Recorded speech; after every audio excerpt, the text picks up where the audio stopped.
My father was a career service member, spent 22 years in the Army. I guess he enlisted in like 65 Mm-hmm. when he was 18. He enlisted, didn't get drafted. His first duty assignment was Germany. That, I think, was a 2-year tour at the time, might have been 18 months. About halfway through his tour, he comes down on orders for Vietnam. So this is like 67. So he's going from one overseas duty assignment to another. Oh, okay. So he takes leave before he reports into Vietnam. Doesn't tell my grandmother until like the night he ships out that he's going to Vietnam. My dad gets there. What was it? He was with the 1st Cav down south before they made the jump up to Way. What's the 1st Cav? 1st Cavalry Division. 1st Cavalry. Yeah, okay. it's right up there at Fort Hood or Fort Calvosis or whatever they call it now. Uh-huh. For me, it'll always be Fort Hood. Uh-huh. Excuse me. So I guess he's with the 1st Cav. He's a aviation aerial scout is what they were called. Uh-huh. So he flew around and he's like, you seen those helicopters in MASH? And MASH? Yeah, you ever seen the TV show MASH? No. Oh. Yeah. Basically, it's a 2-seat helicopter with a glass bubble. Oh, okay. I can visualize it now, yeah. Yeah, and his only armament was an M16. Oh, man. So their job was to be shot at. So they would fly low and slow. They would have a gunship flying up in the clouds a little higher. So when they would take fire, my dad and his pilot would fly up, and then the gunship would come down. Sometime just before the Tet Offensive, the 1st Cav was making a jump. This is when they call it a jump, but the whole division is moving north. My dad is part of the advanced party to scout out a location up in Way. My dad is in Way for just a couple of hours when the Tet Offensive blew up. And if you know anything about history, Way was a hot spot in during the Tet Offensive. The Tet Offensive was an operation at the... It was when the North Vietnamese and the Viet Cong did a surprise attack on the entire South. Every major city in the South was just hit all simultaneously, right on cue. Saigon, that's when the embassy was hit during the Tet Offensive. So that was so I mean they teamed up against the South. Then do you know the Ugly American? American. A movie with the main character from The Godfather. I don't recall that movie, and I'm a movie buff. Really? Yeah. Yeah. No, I bought it recently because you can't see it on any kind of streaming service, even if you try to buy it. So the only way that I was able to see it was buying it on Blu-ray, and so I bought it and I watched it, and it was obviously it wasn't apples to apples trying to recreate what was going on in Vietnam, but it gave a very different perspective of how like wars happen and how particularly the politics that were going on at the time. Well, in this little country that it was trying to portray. Yeah, but the only reason I mention it is because if it was in relation to Vietnam and you've seen it as well, then maybe you would have told me that, oh yeah, no, this is actually the war that took place there was actually during this time or Cambodia or whatever. Like, speaking of that, my wife, her family is from Laos. Oh yeah. Her family was in government service. My father-in-law was a regional police chief in a town called Vientiane. Vientiane in Laos? Yeah, in Laos. It's right across the border from Thailand. It's right there on pretty much the border. There's a bridge that connects the two towns in the two countries. And her uncle, the oldest, my father-in-law's oldest brother, he was the UN ambassador for Laos in the 50s. It gets better. He was the defense minister when Laos fell to the Vietnamese in 75. The defense minister. Yeah.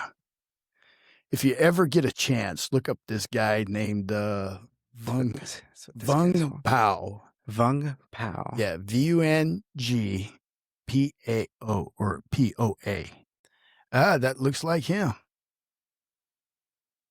An ethnic Hmong Hmong was born on 8th of December 1929 in the Hmong village of Nugget, located in central. Oh my God, yeah, this is getting even worse. Yes, a big word province in the northeast. Go ahead and open up that Wikipedia. What's interesting is when you go, this is talking about his early life, but it's later in life, after the war. Immigration to U.S. Coup d'etat conspiracy? Yeah, that you ought to read. Oh, okay. So, my father-in-law, my wife's uncle, they knew him. In fact, my wife's uncle, the defense minister, died in his house in Santa Clara, California in 1984. Heart attack, interesting.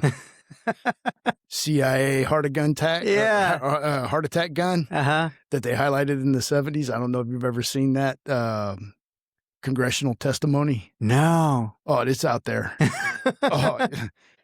With something Webb, Gary Webb, I think when he was exposing the CIA for the Nicaragua the Iran-Contra scandal, I think at some point they called out the CIA director on stage. But apart from that, I think that's when, when you get into that rabbit hole, at some point I saw some congressional, like the CIA showing the different weapons that they... Yeah, they did that in the 70s. Oh, man. When that was highlighted with the heart attack gun. But anyway, this coup d'etat happened sometime in the early 2000s. When Vang Pao was arrested, I'm at my father-in-law's house and I go, "Hey, you catch your buddy? He got arrested for trying to overthrow Laos." And him and I had a good conversation about it and good laugh. And we followed the case. And then all of a sudden the charges were dropped against Vang Pao, but the other 12 conspirators, the cases went forward. And I'm like, why did they drop that case? Yeah. Interesting. But have you ever seen the movie Air America? No. No, that's got Mel Gibson and Robert Downey Jr. Air America. Yeah, no, never heard of it. Air America was the CIA front in Laos. But that's real, Air America? Yes. It is a real organization run by the CIA. There's a movie about it that came out in the late 80s, early 90s. There's a general in the movie who's portraying Vang Pao, and it's about the drug trade. Now, whether or not Vang Pao was directly involved in that, I don't know, but the CIA, he was running the CIA secret war in Laos against the Vietnamese. And most of the battles occurred up in the Plains of Jars, which is, there's a province called Luang Bra. I'm probably slaughtering the name. But that's where most of the battles occurred between the, what they called Pathet Lao, which is the communist version of the Viet Cong for Laos. Most of them were led by Vietnamese. But was it, you said the communist version? So the Viet Cong wasn't communist? Oh, the Viet Cong were communist, and so was the Pathet Lao. My wife's uncle wrote a book in 1969 called Storm Over Laos. And it talks about where you were talking about the ugly American. So I'm trying to tie it back into that conversation about how that war started. And how the French, the Russians, the Chinese, the Americans were all using Laos as a pawn. His book was written in 1969, and it covers a lot of post-World War II history up until 1969. Yeah, this one. Okay, Marlon Brando. Marlon Brando, yeah. All right, I'm going to have to check that movie out. Yeah. Yeah, let me know about it because it was a very interesting movie. He's an American ambassador, and during they portray his Senate hearing and how he has a relationship with this guy who is a political figure in that Asian area that he ends up being an ambassador for. And during the Senate hearing, they try to use that against him. Like, isn't your relationship with this prominent? I'm not sure if he was a communist, but I think it was communist.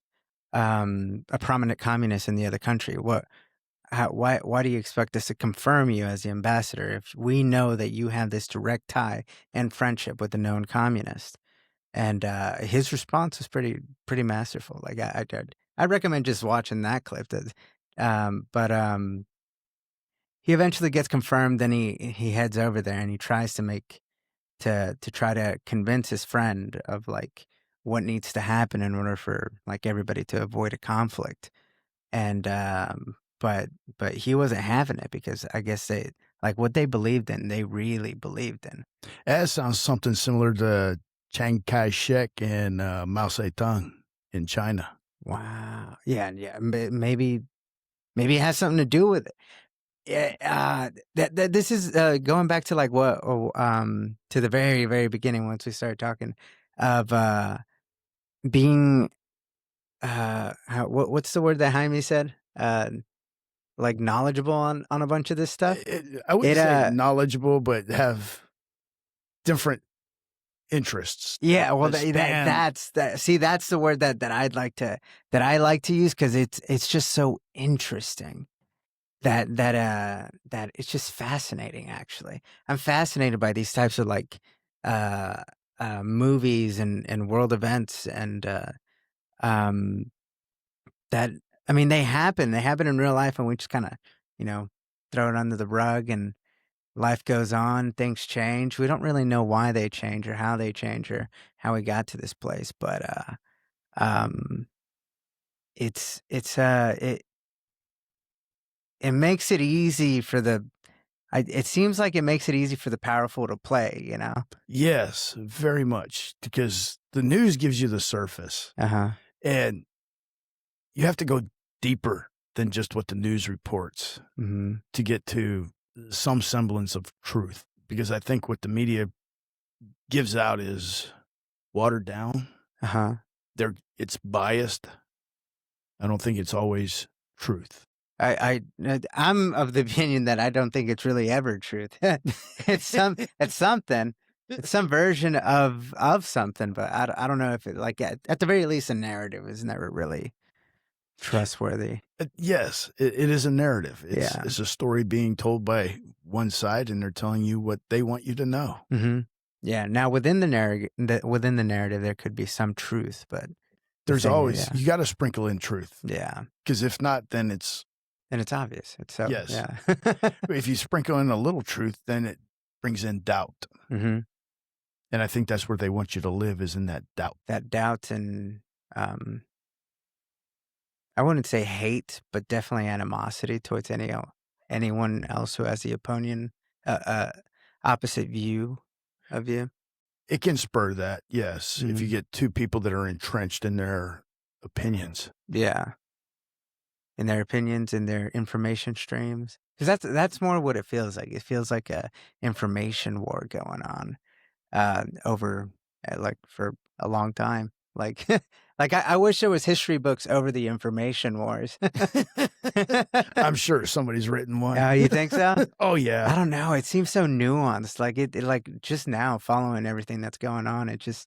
We're obviously never told like the whole story, right? So you have to pick and choose. Like, okay, what narrative to believe?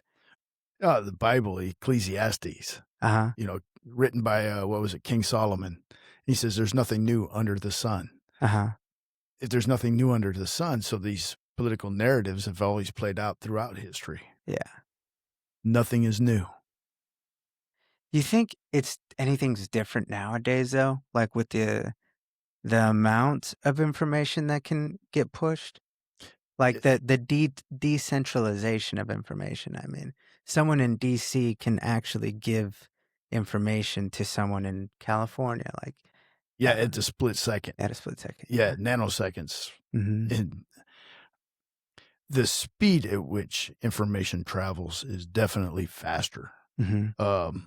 By magnitudes, right? Exponentially faster than it was a decade ago. Mm-hmm.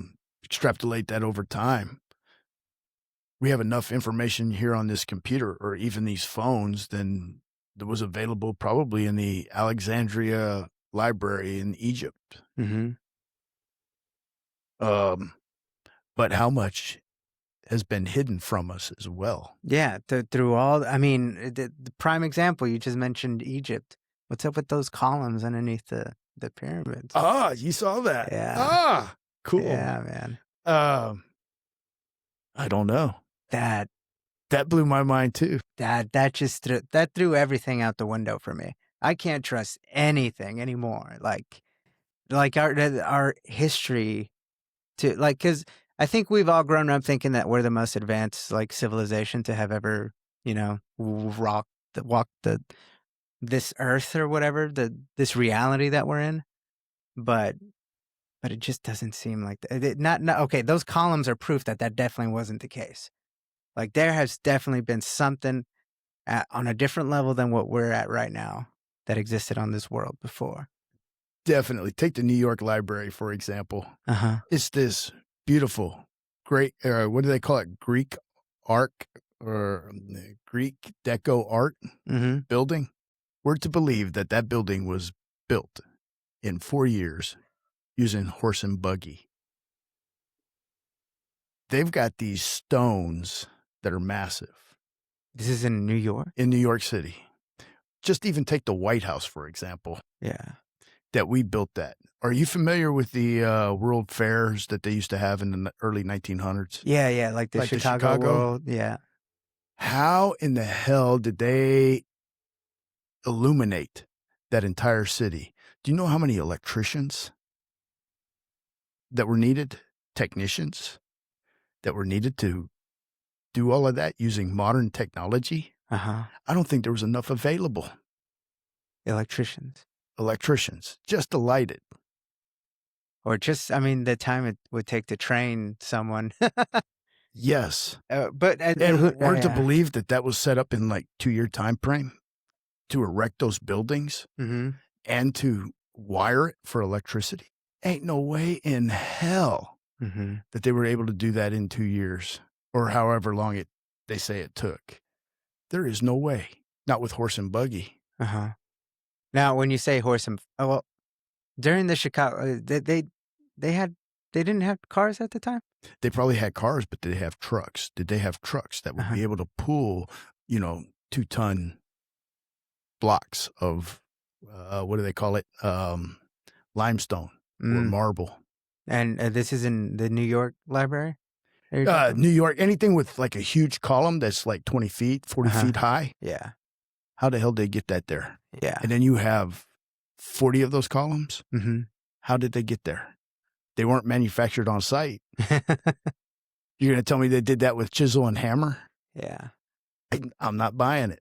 Yeah, no, I'm not buying any of it. Because just that's the tip of the spear of like unexplainabilities. Yes. But we're supposed to believe the narrative that we're told. If you go to Wikipedia and look up any of those, and they'll give a little bit of history. Oh, is that it? Yeah, that's it. Oh, wow. So take a look at those columns. They're a good 40 feet. Well, all these federal buildings, they all have something similar. Yes. Yeah. And now that you bring that, this kind of reminded me of the Vatican. Have you been to the Vatican? Yes, I have. That seems, yeah. Just walking in there, I just like no amount of, like what kind of capitalist thinks I'm going to build a building this big like that? Like this takes motivation on a different level. Yes. A religious level, I would say. Or Nephilim. I see. Explain that to me. I hear it, but what is that? Nephilim is from the Bible about the giants. What was his name? Goliath. Gilgamesh. Gilgamesh. Yes, thank you. Both were giants. Oh, okay. There were plenty back in the day of like Noah. Mm-hmm. It's one of the reasons why the flood happened, because the Nephilim or Nephilim found, I don't want to say human, but the sons of men and their daughters. The sons of men? The sons of men, their daughters, or the daughters of the sons of men. They found them pleasurable. Or attractive, if you will. So they mated and had offspring. Have you ever seen those, what they call gigantism?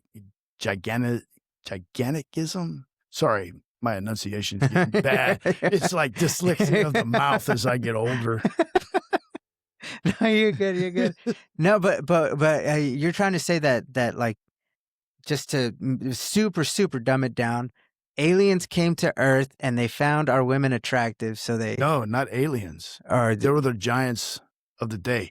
They were the demons that were cast out from heaven. Were the demons that were cast out. Or the angels that were cast out of heaven. So that would that lead me to assume that Lucifer was a giant? Lucifer, I'm not sure. From what I understand, the way it's been explained to me was Lucifer is this little bitty, itty bitty thing. Really? Yeah. Lucifer was an angel in charge of God's choir, if you will, or the praise and worship team. He had a rebellion, and the angels that were sided with Lucifer were kicked out. When Lucifer was kicked out, he became the devil, or Satan, his new name, if you will, or the little g of this world, the little god of this world. God created the flood to wipe out the corruption and the evil in the world. Right. How's that go? Then you have Gilgamesh, or who was it? Nimrod. Nimrod is the one behind the Tower of Babel, because he was angry at God for flooding the world, and he wanted to, I guess, give God a piece of his mind, so they started erecting the Tower of Babel. Okay, so it came out of vengeance, not... Yes. Okay. That's the way I understand it. Yeah, no, because again, I'm just now starting to, put my feet in there. I don't know any, I wouldn't be able to tell you any kind of scripture. I just... It's been so long since I've been in church, like COVID sort of killed it for me. Oh, really? Yeah, you had so many pastors. Hey, if you want to come worship here, you got to have the face diaper on. Oh. And I'm like, wait a minute. You're supposed to be a man of God. Yeah. That means you will lay hands on the sick, and the sick shall recover. Yeah. Say unto this mountain, mountain, be thou removed, and that mountain shall be removed. What is that mountain? Whatever might be ailing you, whatever might be hindering you and your relationship with God, that's the mountain. If you have a sickness, that becomes a mountain. So when pastors were caving in and not fighting back, it's a separation of church and state. During COVID, it looked like the two merged. Yeah. It's like, oh, wow, we're in a communist country now. The state and the church. It's like being in China. You can't be a cardinal in China without the CCP blessing you off or anointing you. Oh, I got to have that communist anointing now. Oh. Well, the church used to be some kind of check on power. No? Yes, it used to be. Yeah. In fact, that's where a lot of politics were talked. Why do we have a law against the 501c? If churches start talking politics to the congregation, they can lose their 501c status. And the 501c status is their tax exemption? Yes, that's the tax exemption. Churches are tax exempt until they start preaching politics. Then why is it that Democrats go into churches, especially in the South, and they start talking politics from the pulpit? And you're not referring to the recent event that happened now that like Don Lemon got arrested? Oh, no. Yeah. I'm talking about politicians going into like Baptist church. Yeah. Churches. given some sort of speech from the pulpit. Yeah. As This is the main issue I have with like the Christian Zionists. Yeah. I'm feeling you. I am feeling you. Yeah. But again, it's all like it feels like it's all merging. Like going back to COVID. The church used to be the check on power that says, "Hey, no, like no, you don't." Just going to like the most fundamental like thing here in America, the free speech, that that seems like a very Christian type idea that I would assume the churches would be the most vehement proponent of, and freedom of expression, going to church, like congregating. I thought that was like very, very embedded within the American spirit. It is, especially if you're Amish or Especially, Quaker, Mennonite. Uh-huh. They pretty much give the middle finger to government and their intrusion. Mm-hmm. When you take a look at COVID cases, the Amish were pretty much untouched. Yeah. And they don't get vaccinated. Yeah, not just COVID, but also that there's no TISM within the Amish community.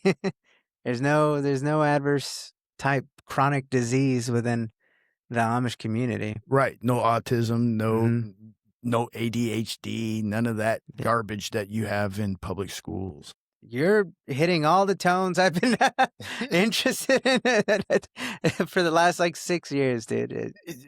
Do you know how hard it is? And COVID is the reason why I started to pay attention to this stuff. That's woken up a lot of people. Yeah.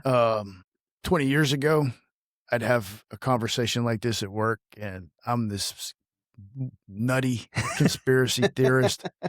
There's a few of us that chat and can edify one another with the knowledge that we have. I don't want to say knowledge, but questions. Yeah. That we have. And we would talk here and there,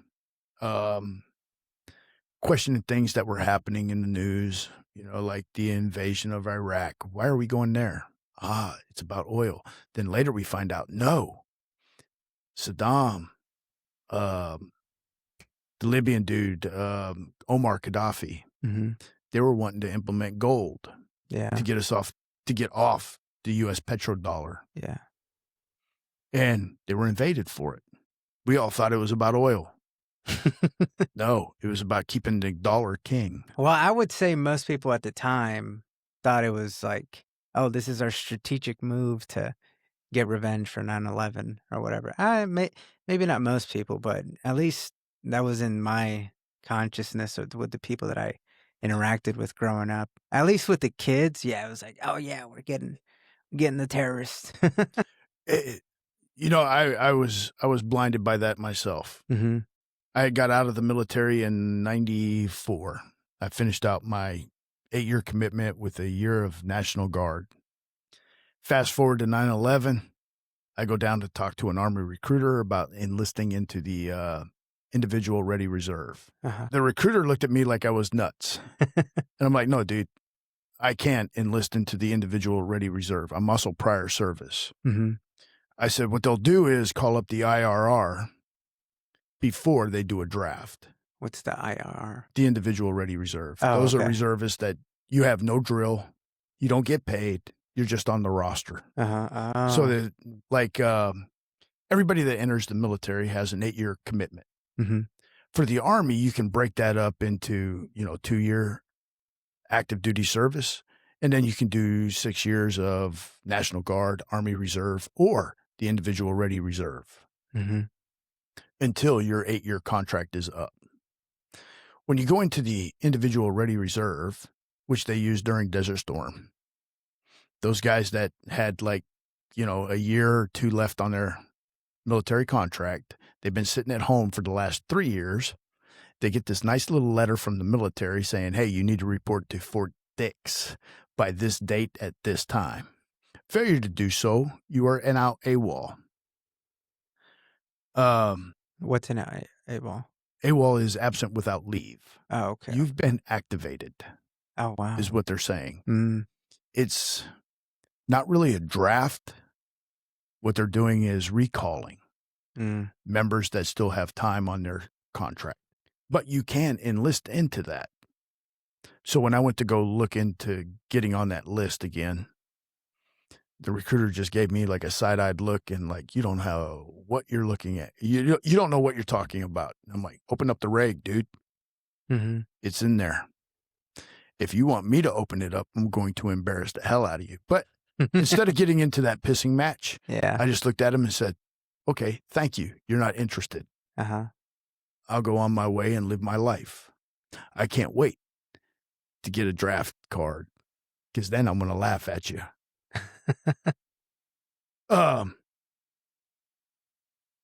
Forgot where I was going with that now. Sorry about that. 9/11 enlistment. Because we thought we were going after the terrorists, you know? Yeah.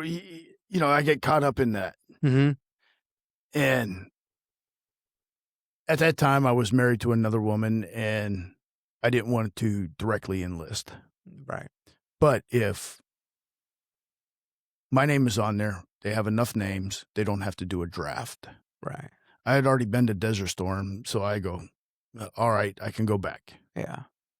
I know what I'm getting myself into. I knew what I was getting myself into when I enlisted the first time. Right.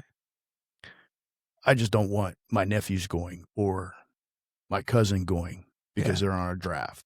Yeah. I'd rather go serve in their stead. Yeah. I'm already trained. I don't have to go through basic training again. I might have to get reacclimated. Tactics might have been updated. Mm-hmm. I might just have to get acclimated to that. 2 weeks out in the desert somewhere. Okay, I'm battlefield ready now. Send. Go. Let's do it. That never came about, but they did do a stop loss. So if you were scheduled to exit the military, they stopped you. Oh. You get no extra pay. You get nothing. You sign an 8-year commitment according to the needs of the military. Yeah. Good luck fighting. Yeah. You're not going to win. Yeah. No, but at the time, I think there was a whole lot of hoorah like type Yes. feeling, right? So even if you did get that notice that you weren't leaving, I don't think there was a lot of people that wanted to leave. But at the time, they tied Saddam Hussein to weapons of mass destruction. No, that was later. Yeah. But initially, it was Bin Laden, and then that got debunked. Then it went to the. What do you mean? Initially, it was Bin Laden. What was it? So initially, when we initially invaded Iraq, it was because of Saddam's ties to Bin Laden. Okay. That ended up getting debunked. Ah. Then, so it was a narrative that was being floated at the time. Right. Okay. Then the narrative switched to, they tried to kill Bush Sr. Really? The Iraqis tried to kill Bush Sr. That got debunked. Then it went to the weapons of mass destruction, which at the time I'm like, okay, if I'm at home, according to the NFA, I'm in my own house. I've got a, what do you call it? A tube over there, a can, a suppressor. It's the outer layer. If I have baffles, I have the means to make a suppressor. I can be arrested because I have the means to make a suppressor. I can make an illegal. Yeah, right. But where is this? Where is this? This ties into the analogy of weapons of mass destruction. Right? If you have the means to make it, you will make it. That's the premise of having like a suppressor according to the NFA or the ATF.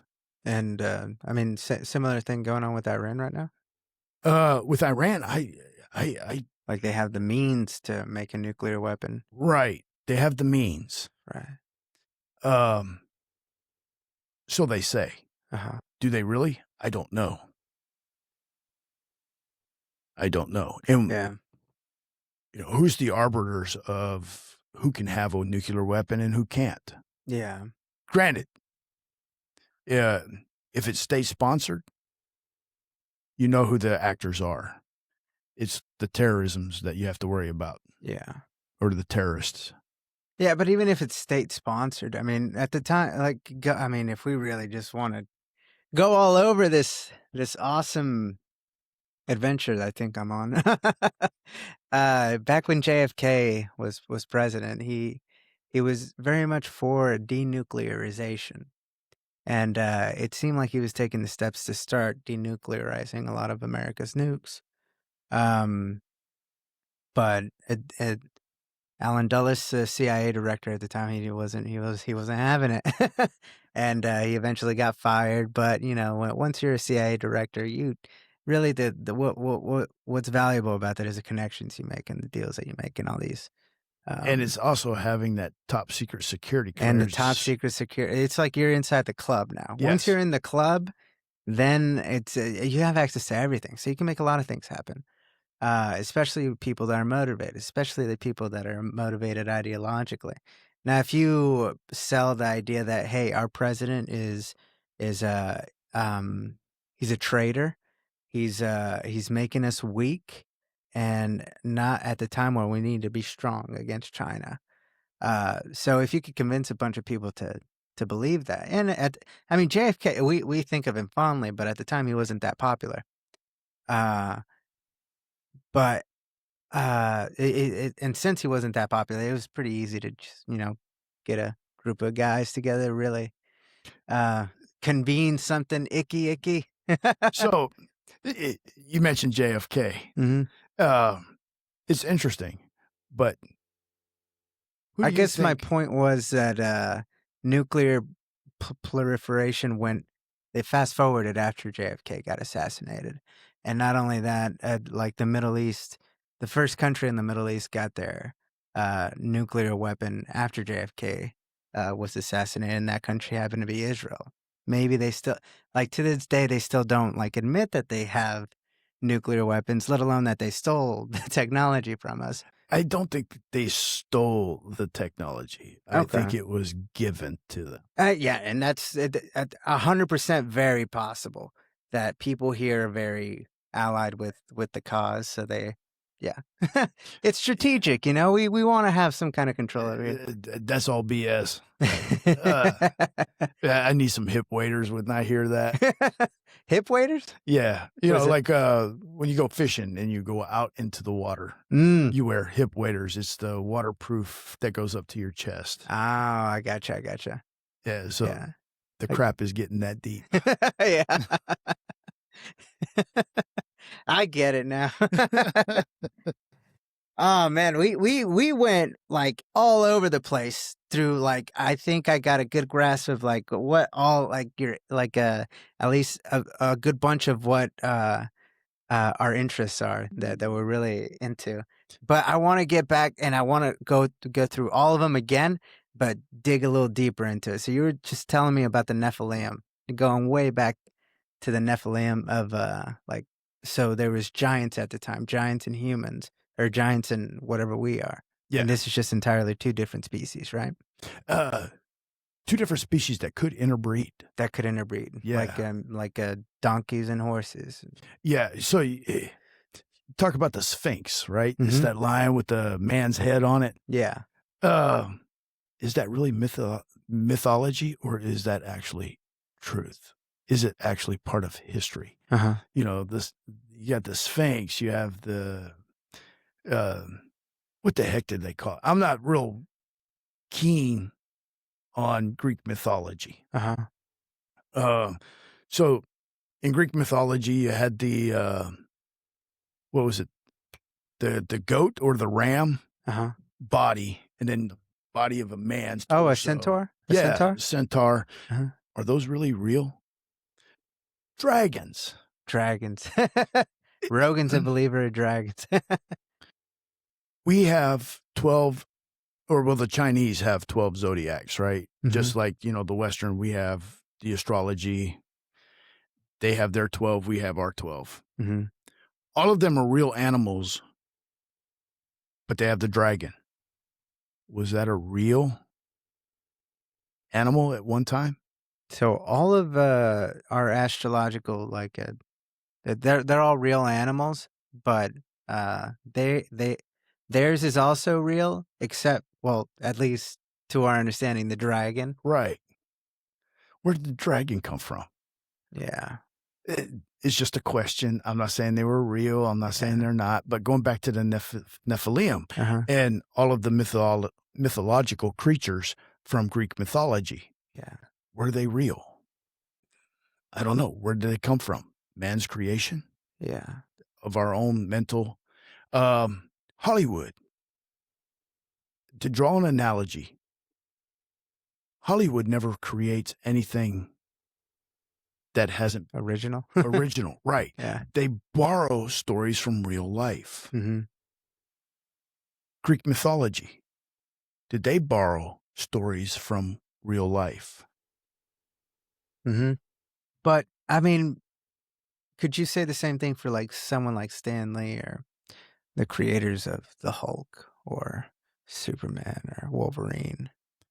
You know, I haven't really made a connection to that, to the superheroes thing. Yeah. But I will say that the human body is capable of more than what we realize, because we only use, 3% of our brain? Oh, yeah, the autism people make it very evident. Have you seen the telepathy tapes? I'm glad you mentioned that. I haven't seen it, but I was reading a story on it. Yeah. In fact, I think last night.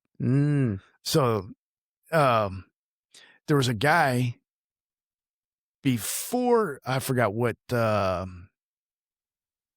is it? What satellite that NASA sent through the space to, I think it was Jupiter. This dude gives a brilliant description of Jupiter. Talks about the rings around it. NASA thinks this guy's full of crap. He's off his rocker. A couple of months later. The rings around Jupiter? Yeah. Jupiter has like they have rings similar to Saturn? I don't think they're similar, but there are rings around it. Okay. And he gave a description of the atmosphere being hydrogen and helium, and then one of the moons having mountains. And they thought he was off his rocker. Anyway, a couple of months later, or a couple of years later, the satellite went by Jupiter and had taken images and sent them back. Lo and behold, what do they have on Jupiter's surface? Rings going around it. The atmosphere, hydrogen and helium. The moon had the mountains, volcanic mountains.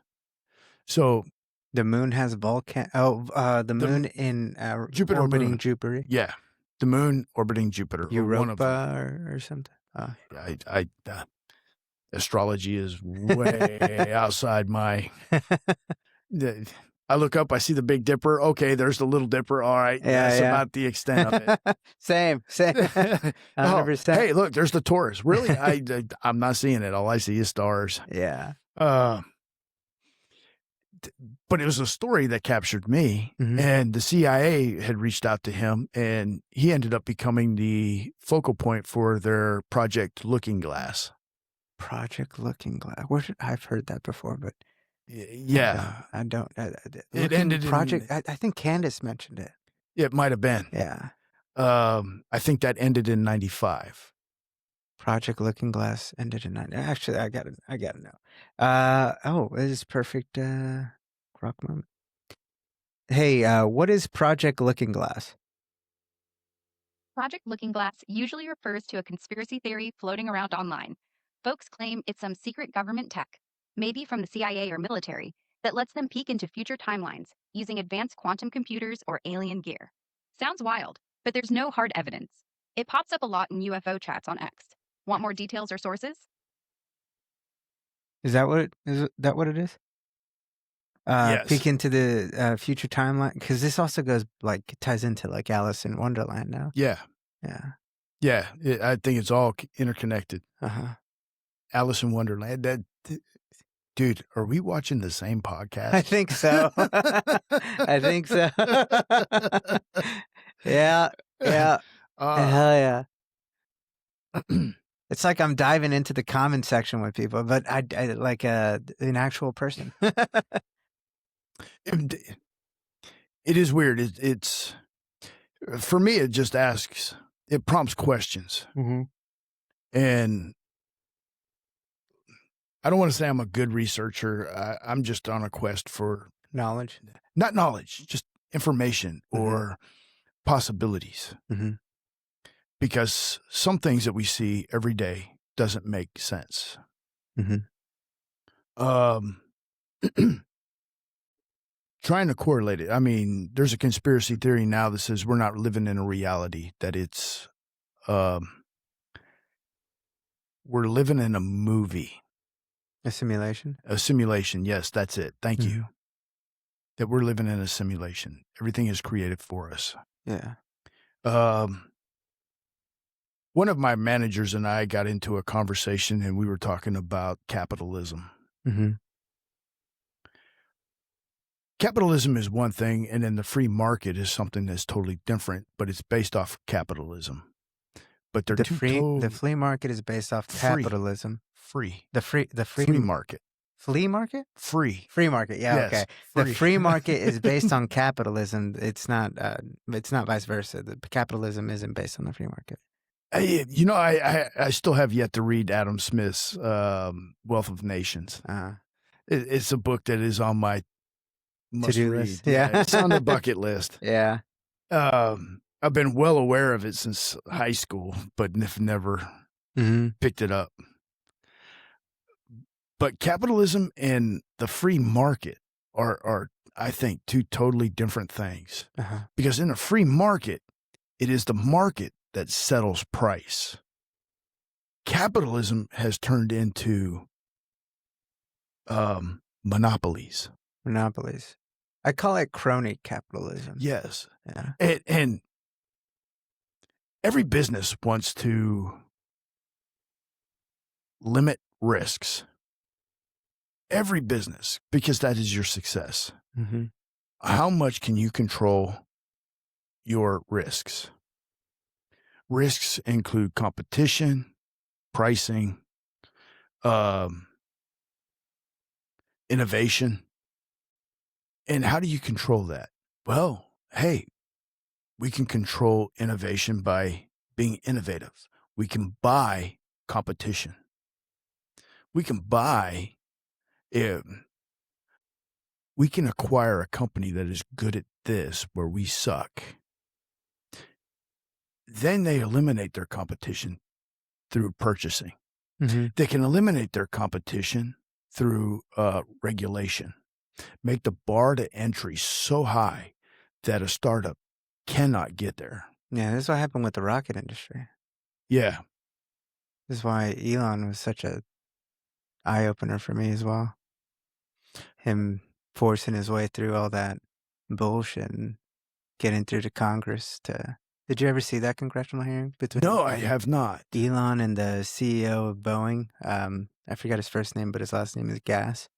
And Boeing was making the argument that you can't give this guy a contract because you will be wasting the American taxpayer money on his rockets that keep blowing up. So, yeah, we're more expensive, but we're been the most reliable rocket company of all time. Pretty much the only one, but they are still one of the most. The Challenger, that happened one time. Yeah, but his argument was you're purchasing reliability with us, and Elon's whole well, not his whole argument, but his diss of the whole thing was that they rely on an enemy to be able to send anything up to space because they get their rocket engines from Russia. They can't build their own rocket engines. Oh wow! So if NASA wants to go into space, they rely on Russia to get their engines. And that was when because Jeff Sessions was the main. He was on Boeing's side because Boeing has. Yeah, he was the what do they call it? The Attorney General.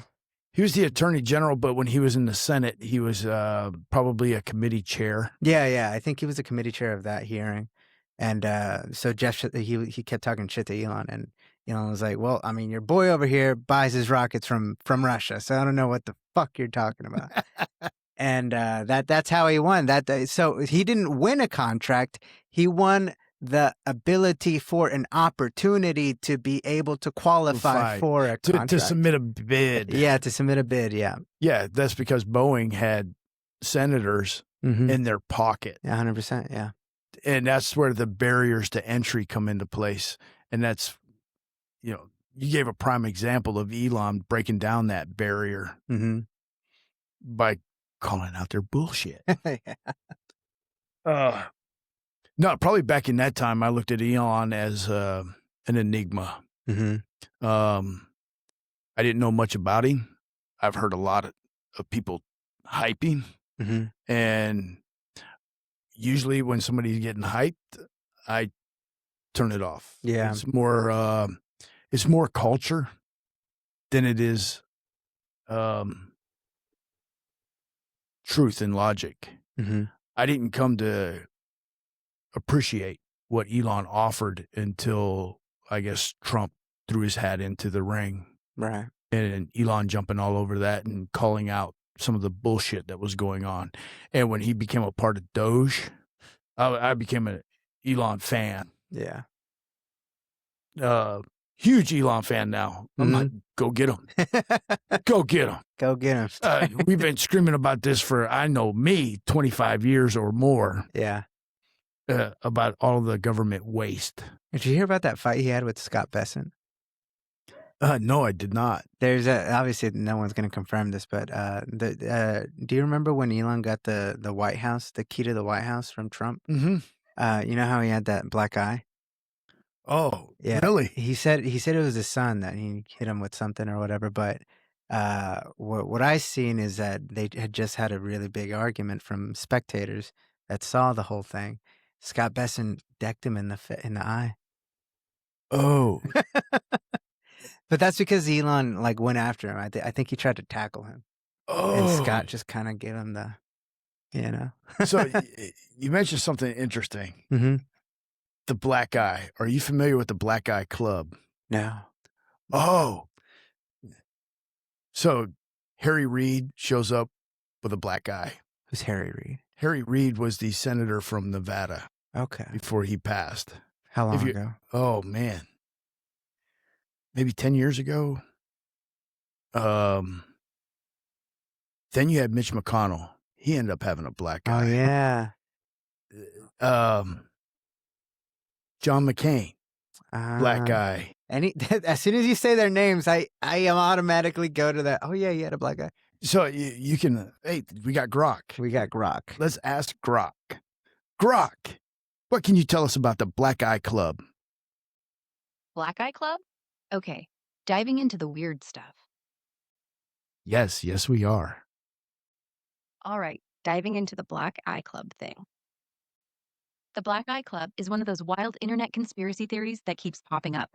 Basically, people point to photos of celebrities, politicians, and big names, like George W. Bush, Pope Francis, Kanye West, Prince Philip, and even Elon Musk recently, with a black eye, often the left one, and claim it's not random accidents.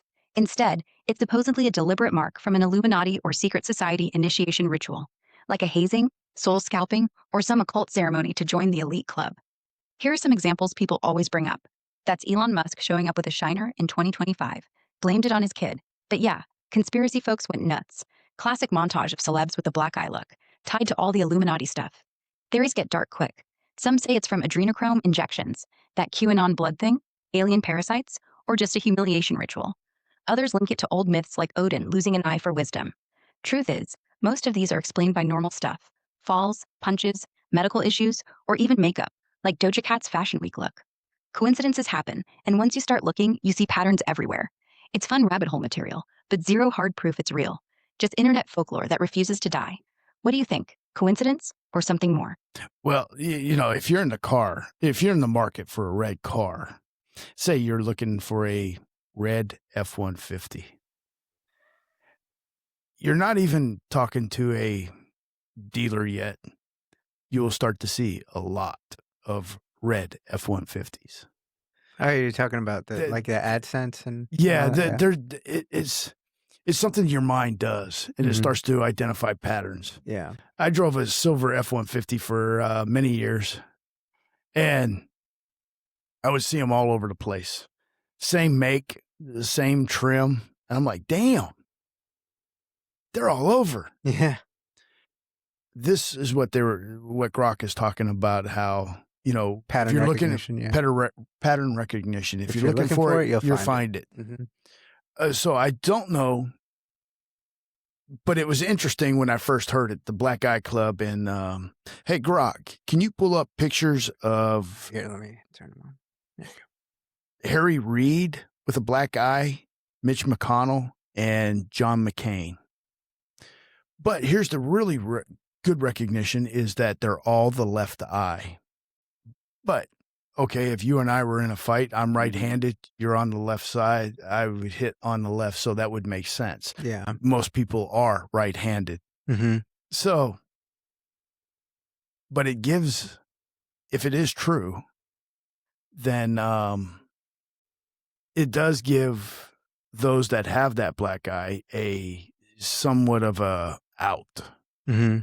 To make it somewhat plausible deniability that it is a black eye club. Like it's a good way to dismiss it. Yeah. And then the other one was Red Shoe. Red Shoe. Yeah, the Red Shoes. Dan, does this go to play into the Pope? Yes. But Harry Reid had one hell of a... This one right here? No, there's no picture of Harry Reid. Hell, I think even Nancy Pelosi had one. Yeah. See, there it is. But his is the right eye. So it was a little of a bit of an anomaly there. Well, he had surgery on this side, but he had the black eye. Oh, yeah, that's nasty. Yeah. Yeah. And the other thing that bothers me is why like all our leaders are 150 years old. Yes. And they've been in there for life. Yeah. And why, like, at what point did we start seeing being a politician as a career path as opposed to like a civil service that you're giving back to? After 1913. But there were some prior to that were lifetime. It was 1913 when the Federal Reserve was made. Yes. The Creature of Jekyll Island. The Creature of Jekyll Island. Do you know Ian Carroll? Ian Carroll. Name sounds familiar. You would, if you don't know him, you would love this guy. This guy is the guy that he will do the research for you, and he'll give you like good, credible evidence for a lot of this stuff. I'm trying to remember the author of that book, the Creature of Jekyll Island. And I can't remember the author, but he's the one. He's the one who told me about the Creature of Jekyll Island. Ian Carroll. Mm-hmm. Maybe if you see his face might be more. It sounds familiar, but he was on Rogan recently. Yeah, never seen him. No, he does not look familiar. Yeah, but I recommend that episode on Rogan. He also did a good podcast with actually that is we should let each other know what our podcasts are. we'll have to do that offline. No, he did a few good podcasts, and he was actually on Tucker recently as well. That might be where I heard him. Yeah. He started describing the whole Las Vegas shooting. Yeah, I think I watched that episode of Tucker. Yeah, that was an interesting episode. He's also explaining on other podcasts in a better way. I felt like he probably went into a lot more detail in that episode, but he kind of painted a better, he articulated better on a different podcast. But yeah, that whole Las Vegas thing is wild. I've known about the Federal Reserve for a long time. Really? Yeah. How did you not go crazy? So way back in 2007, I had transitioned out of a factory floor and into a sales operations team. My VP was giving a talk on investing, and I pull out a bill like I am doing now. And this happens to be a $2 bill. But at the top of that $2 bill, what's the first words that you see? Federal Reserve note. Yes. Yeah. Who owns that? Not us. Not us. Not our correct. government. Because the Federal Reserve is at the top, so that gives predominance. What's at the bottom? United States of America. Yeah. So predominance goes on top. Mm-hmm. Think about it. Hollywood, top billing, goes on top. Actors fight for that. Yeah. So, who owns this? What's this money made from? What is it backed by? Nothing. It is fiat currency. Up until June 9th, 2024, it was backed by Petro. Oh, with the yeah. Saudi. That was created in 1975 under Nixon. Uh-huh. That When they you came up with when the French was like, "Hey, give us our gold," and Nixon was like, "The fuck?" Yeah, fuck you. Yeah. The gold. Right here. Yeah. Get up on this. Yeah. And what did Nixon call them? Oh, speculators. Speculators. Yeah. Yeah. But that started on June 9th, 1975 or 74. What happens on June 9th, 2024? The Saudis told America, fuck you, we're not renewing. We're not signing that charter. Yeah. We're not renewing it. Yeah. So right now, the U.S. dollar is backed by nothing. It's backed by the American might. The American might has aggressiveness gone. It is gone. It's definitely like we have no coffers. We have empty coffers. We're definitely, how would you call it, saber rattling all over. The only thing that's holding us up right now is the strength of our military. Yeah. That is it. Mm-hmm. And then you have Biden, 4 years ago, trying to destroy it. Trying to destroy the military? Yeah. Why? Oh, DEI. Oh, well, yeah, Trans. 100%. Yeah, But, you know what that does for morale? Oh, I can't imagine. Kills morale. Yeah. The Army's built on tradition, and it's just not the Army. Another military service that is built on tradition is the United States Marine Corps. Oh, the hardcore, yeah. Oh, they've got a rich heritage. You know, the shores of Tripoli, that was what, Jefferson? Mm. He sent the Marines over to Tripoli back in the 1800s for the piracy. Mm-hmm. What do we have going on today? Oh, yeah, Somali piracy. Hell, there's a movie about it. Yeah. Oh, what is it I'm called? the Captain whatever? Yeah. Yeah. Yeah. People probably know it more for the meme than the actual. Yeah. I am the captain now. Never watched the movie, but I am familiar with history. Mm. Especially military history, right? I'm not by no means an expert, but I'm interested. I do like military history. I dabble. Yeah, it is. But going back to the dollar, it's backed by nothing now. Why do they want to increase spending? Because they gotta grow this thing out of debt. How? You have corporations who don't pay any tax or pay very little tax. They're making record profits. I don't know about you, but in the last 20 years, my pay has not gone up by much. No. By nothing, really. No, not at all. It stays stagnant. Yeah. This ties into the one of the main I think dividing issues between young people and like older generations is this economic model that a lot of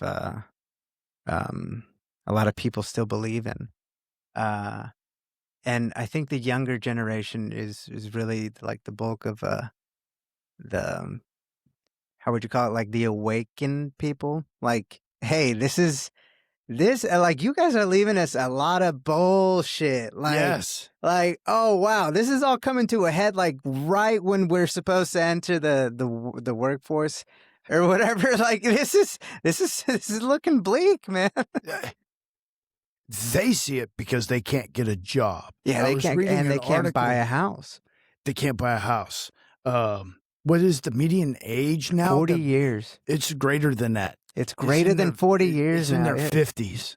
Dude, it was just wait. 40 years like last week. I think it was like 45 or something like that. So you might be right.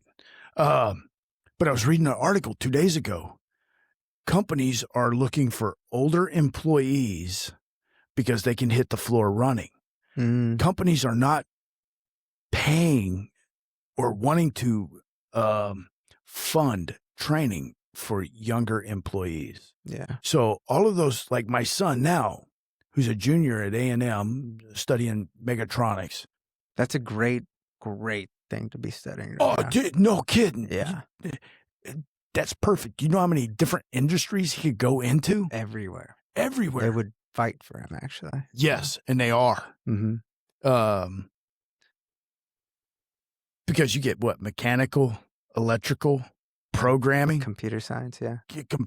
A little bit of computer science, because my son has been doing Python since junior high school. I'm going to be a SCADA engineer. And I'm like, dude, you are set up. Yeah. Can you imagine if I had the opportunities that you have now when I was younger? Oh, yeah. I would have never had to go into the military. Well, probably. I'm sure the military needs a lot of mechatronics engineers as well. Yes. Yeah. They've got the drones. You got to program them. He's got options. Yeah, you get a little bit of everything. Yeah. But even, engineers that have the hard engineering degrees, chemical, mechanical, electrical, they're having a hard time finding jobs. Corporations don't want the younger ones. They don't want to have to train them. They want the ones that are hitting the floor. And they want the foreign ones. Especially the H-1B. Yeah. And that pisses me off. Yeah, it pisses a lot of people off. But it doesn't get to the other side, because you know how this immigration issue is. Like, it's emotional on both sides, I would say. But what doesn't get to the side of no, we need to defend the immigrants is this idea, or this fact that companies prioritize foreign labor as opposed to homegrown. It's modern day slavery. It's modern day slavery. I mean, yeah. The company brings in. I had a classmate when I was going to grad school. He is from India. He was working. I don't know if I should say. He was working for a local technology company. Yeah. And one day, him and I are talking about the H-1B. Yeah. He's like, yes, I am an H-1B recipient. If I leave company X, and no, I'm not talking about Elon. Just to be clear, he does not work for any Elon's companies at all. At all. Okay, company A. And he goes to, if he leaves, he's got like 30 days to find another job. He has 30 days in which to find a company to sponsor him, or he's got to leave the United States. Yep. He's like, I am stuck. This is modern day. And this is coming from him, not me. Yeah. It's like modern day slavery. I'm stuck. The company I currently work for. Indentured servant. Yes. Company I currently work for, we had she wasn't H-1B. She had a student visa. She graduated. When they graduate, they fall into another category. And I don't know. I don't know the immigration law, but they can work for 2 years with a U.S. company. And if they're not sponsored for H-1B, they have to leave. Mm-hmm. She came in. Trump wins the election. Trump becomes president. He said, hey, you want to sponsor H-1B? It's going to cost you $100,000 per. Mm-hmm. So the company I work for pretty much said, bye-bye. So she had to leave. But he recanted on that, didn't he? No, he did not. I thought they just approved another 600,000 H-1B visas. I'm going to have to look that up. Yeah. I don't think he recanted. Because Walmart dropped they dropped any sponsorship because of that $100,000. Because one of his main donors is like the tech people, the Silicon Valley guys that all rely on H-1Bs. Yeah. So he might have carved out an exception. I see. But I don't think he got rid of all of it. Right. But he got rid of some of it. Yeah. Yeah. Okay. I think he got rid of the majority of it. I don't know. Because if he didn't, she would still be there. Yeah. Now, I would say most of, I don't know. I know a lot of H-1B people. I think both of us do. Yeah. A lot. Nice people. Yeah, very much. Yeah. I enjoy working with them. I married one. Well, I married a different type of immigrant. So, very nice people. I like working with them. But that whole program has been so bastardized. Are you familiar with, oh man, what's that company? They're located here. They have an office here, Infosys. Infosys is an Indian company. They hire Indians. They bring them in with the H-1B. They've been sued by Americans for discrimination. I don't know where the lawsuits are at or what the outcomes were if they settled out of court. I don't know. I haven't looked it up. But I see those news articles pop across every so often. I'll read a little bit, and I find it interesting. But lately, they've been finding that a lot of these companies are not filling positions. They're bringing them in under H-1B, and it's a farce. They get here, and they file the paperwork as, oh, they're working for this company, but the company does not exist. So there's a lot of fraud. A lot of fraud. It's probably as big as the Somali fraud in Minnesota. Mm-hmm. Yeah, that was a wild one, right? Like it I don't know, because I think if you're an immigrant, especially from somewhere from Somalia, I would think that you didn't grow up learning like how government in the United States works or how to get government grants or The or only do time all that that you have stuff. to know that is when you get your citizenship test. Exactly. So that they made this whole organization of these daycares and getting all these government funds like in a fraudulent way. Like I wonder who helped them navigate those waters in order to get in that Oh, situation. that's easy. Soros? No. Who's the one that sponsored the bill? Omar? Yeah. She sponsored the bill. What is she? Somali. She's Somali, yeah. And that's a tight-knit group. Minneapolis has that on lock though. Like I think they all went to. But why, as a state government, would you defend it? I think because there's enough of them now to kind of create this constituency that you have to win over. But wait, the governor, Tampon Tim, just a couple of months ago was touting that he was going to run for president in 2028. Yeah. Yesterday, after meeting Homan, he says he's not running for any office ever again. Well, I thought after the Somali story broke, he decided to drop out of the government. He did, but to completely withdraw after meeting Homan. Mm-hmm. Did he get slapped in the face with some evidence? Well, I don't know. I think they made some kind of deal because they backed out of Minnesota, right?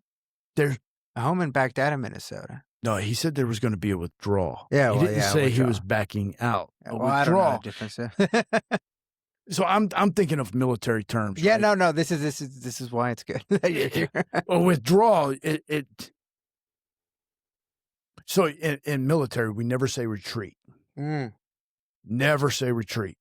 You say it's a tactical withdrawal. or it's a withdrawal. What you're going to do is fall back to another defensive line so that you can regroup, bolster what defenses you have. As you bolster those defenses, you're going to start preparing for a counteroffensive. So you stop the enemy from advancing any further.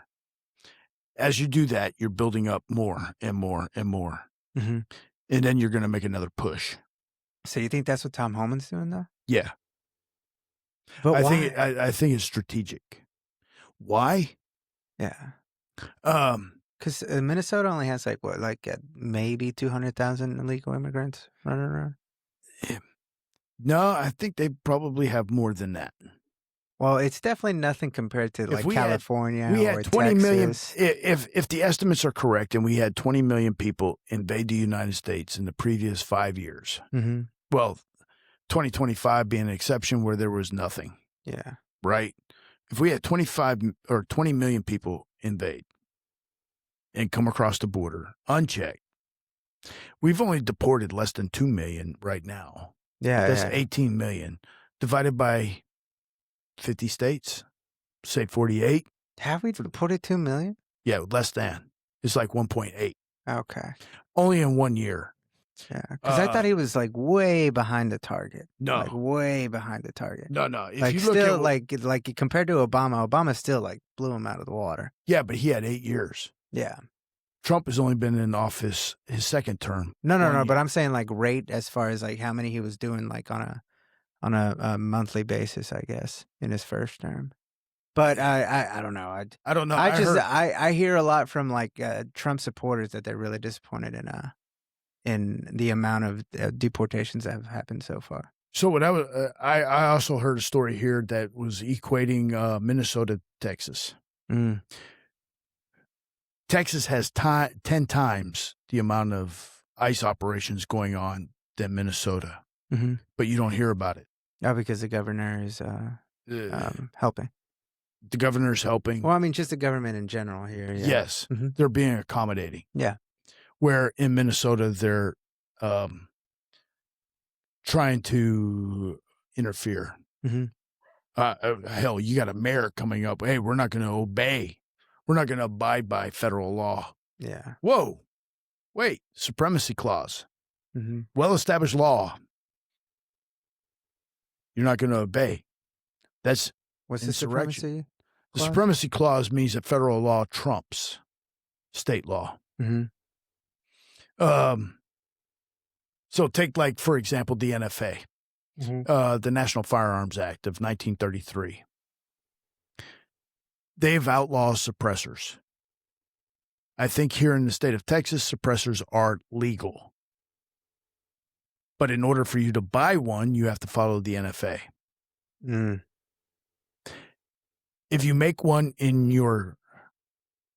say you make one in your house, in your garage, a suppressor. In the state of Texas, it's legal. According to the NFA, it's illegal. You're not allowed. You have to register that. It's a firearms device. It's not a firearm, but it's a device. Right. You have to register it. If you get pulled over by the police and you have this unregistered suppressor and he's a county sheriff, if you're not giving him any problems, he'll probably let you go. But as soon as you start to go, hey, my constitutional right, you got to get a warrant to search my vehicle. If you're going to make him work, he's going to come back and charge you with a federal crime. Even though it is legally in the state. It's legal in the state. He will charge you with the federal crime of having a unregistered firearm device. Shit, what were we talking about? This is going to happen a lot, actually. Yeah. It's but this is we were talking about deportations, H-1B. Yes. Really, we went off a tangent after H-1B. This was just an analogy of where, that was it, the supremacy clause. Supremacy clause, yeah. Yes.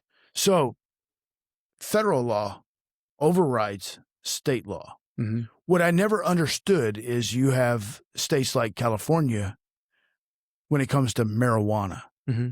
they said, oh, the 10th Amendment. Okay, we have the 10th Amendment. If it's not covered in the Constitution, that means the states have the right. Right. But you have a Supreme Court law or a ruling that says the supremacy, and that's where the supremacy clause comes from. And I don't remember what that Supreme Court ruling was. Yeah. But I do know it came from the Supreme Court.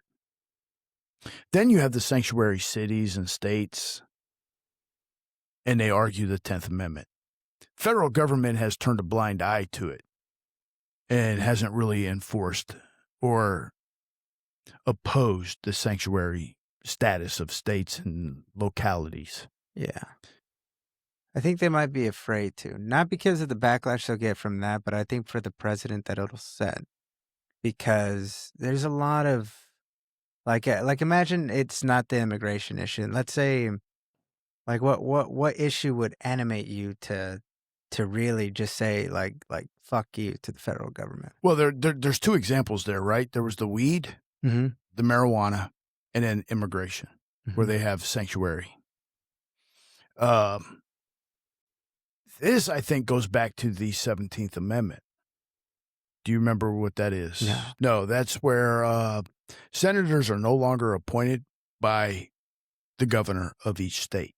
They're now elected or voted in by the voters of the state. Wow, I didn't know that. They used to be. It gets better. So our federal government, when it was initially established, was the House of Representatives represented the people. The Senate, or the upper chamber, represented the states. Oh. Then you have the president, who represents both parties, or both houses, or both constituencies. Right. Because the state has an interest, the people have an interest in the federal government. Mm-hmm. What started the Civil War was a division between the states and the federal government. Mm-hmm. To prevent another civil war, they got away with, or they eliminated state militias. Now we have the National Guard. Then they implemented the 17th Amendment, which eliminated governors the power to appoint senators. And senators are now elected by popular vote Mm-hmm. from the people. So the states no longer have a voice at the federal government. But with that, like, what's the argument against giving it to the people? You already have elected representatives in the House. Okay, so this goes to like why pure democracies don't work out. I've always heard that. I just never got a good explanation as to why. Other than, yeah, most people, like the majority of the population, they're not going to be paying attention. So it's just. Are you familiar with Boss Tweed? No. Oh, that happened in like the late 1800s, early 1900s. Boss Tweed was like the political power maker in Chicago. I believe it was Chicago. Might have been New York. Mm-hmm. You had to have his blessing to run for any office, whether it was federal or state. Uh-huh. I don't remember everything. I'd have to look it back up. It's been years since I looked up Boss Tweed. Mm-hmm. He's not the only power maker. There's a show on Netflix about Hey, who was Boss Tweed? Oh, there we go. William McGeer Boss Tweed ran New York City's political machine in the mid to late 1800s. Basically, the kingpin of Tammany Hall, the Democratic organization that controlled the Eventually, in 1871, he was arrested, tried, and convicted on multiple counts of larceny and forgery. Sentenced to 12 years in prison, but he jumped bail and fled to Spain. Got caught, sent back, died in jail in 1878. His name's now shorthand for political corruption. Oh. That's like one of those middle school, high school things that stuck with me. Uh-huh. About the political corruption. Boss Tweed. Yeah, it was New York City's political machine. Yeah. So he built it. It's probably, wait, when was this? Mid to late 1800s. So he probably had a lot to do with how eventually how the federal, like he gave the building blocks for the Federal Reserve to. No. No? No, why not is the New York federal- City the capital, the financial capital of the world? How did New York City become that? Oh, that started. America was consecrated to God. Huh? America was consecrated to God. How? Where? Huh? What is that? What does that mean?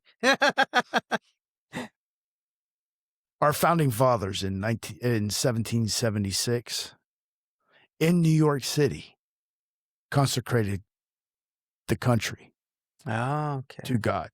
I think this was after Philadelphia fell to the Brits. Okay. Because I think Philadelphia was the first. Uh-huh. It was the Continental Congress was in Philadelphia. Mm-hmm. I think after it fell, they moved to New York. But like I said, I could be wrong. Mm-hmm. The New York Stock Exchange was created in the 1700s to help businesses gain capital. But but I guess what I'm trying to get at is, so New York City especially holds a lot of power, like throws a lot of weight around. That's why it's important who the mayor of New York City is, right? Like, for some reason, that is it's like a national election. It goes national, the news over. Yes, there's a lot of money that flows in. Mm-hmm. When I was in grad school, for example, we were talking about this in our financial class. You and we have income tax. Uh-huh. Imagine if we just did 1 cent tax on every electronic movement of money. Just 1 cent. 1 cent going through New York. Do you know how much money that we would get in tax revenue? A lot. A lot. We could eliminate the income tax. Mm. We could eliminate a lot of our debt overnight. Do you know why that won't happen? Why? Political contributions, bribes. There's not a politician that would even think about doing that. Well, how could they, though? How? What do you mean? Like, how? Because you're saying add a cent charge for every transaction. Every financial transaction that goes through New York. Uh-huh. Because that's pretty much the whole world, right? The whole world transacts through New York. Correct. And all you have to do is just 1 penny. Mm-hmm. 1 penny on every transaction. That's how many transactions. And it's the transaction, not the amount. Right. But how would a politician be able to pull that off to be able to charge it? Well, just not even way. Not just even pull it off. They, wouldn't that just like fuck up the whole system? That's what they claim, but no, it wouldn't. Oh, okay. It wouldn't. Uh-huh. They don't want taxed. Corporations do not want taxed. Mm-hmm. Why do you think you're in an 401k and can't touch it? By that you mean you're just very heavily taxed if you do touch it? Yeah. Why is that? To make sure you don't take that shit out. To try to make sure you don't take that shit out. Why? Because they need it as collateral or something. Yes, exactly. Yeah. It's needed for collateral. Mm-hmm. When you invest or you contribute to a 401k and your money goes into this mutual fund, the mutual fund is made up of a bunch of stocks. Who controls that stock? You don't. The money managers do. Yes. And how do they vote? How do they vote? Because they own the shares. Mm-hmm. You just get a small portion of any gain. You get a small portion. Mm-hmm. But they vote So, yeah. They have the power of the vote. Yeah. This is how BlackRock, State Street, Vanguard, this is why they're also powerful, because this is why DEI was implemented in all these companies. It wasn't CEOs. It was board of directors. Board of directors. Who points the board of directors? The majority shareholder. Yep. Mm-hmm. The majority shareholder. The majority shareholder. And in some companies, all you need is 10%, and you're the majority shareholder. Mm-hmm. BlackRock, State Street, Vanguard. Yep. Oh. Man, talk about evil. You want to put a face on evil? There you go. Larry Fink. Oh. Yeah, Elon ought to kick his ass in one of the octagons. Oh yeah, no, the Elon. See, that's the thing. That's the only crutch I see with Elon, is that he's definitely very beholden to the system. He can talk a lot of shit, but once you really start ruffling some feathers, especially up in the banker level type, then he's pretty much fucked, because he won't be able to do business.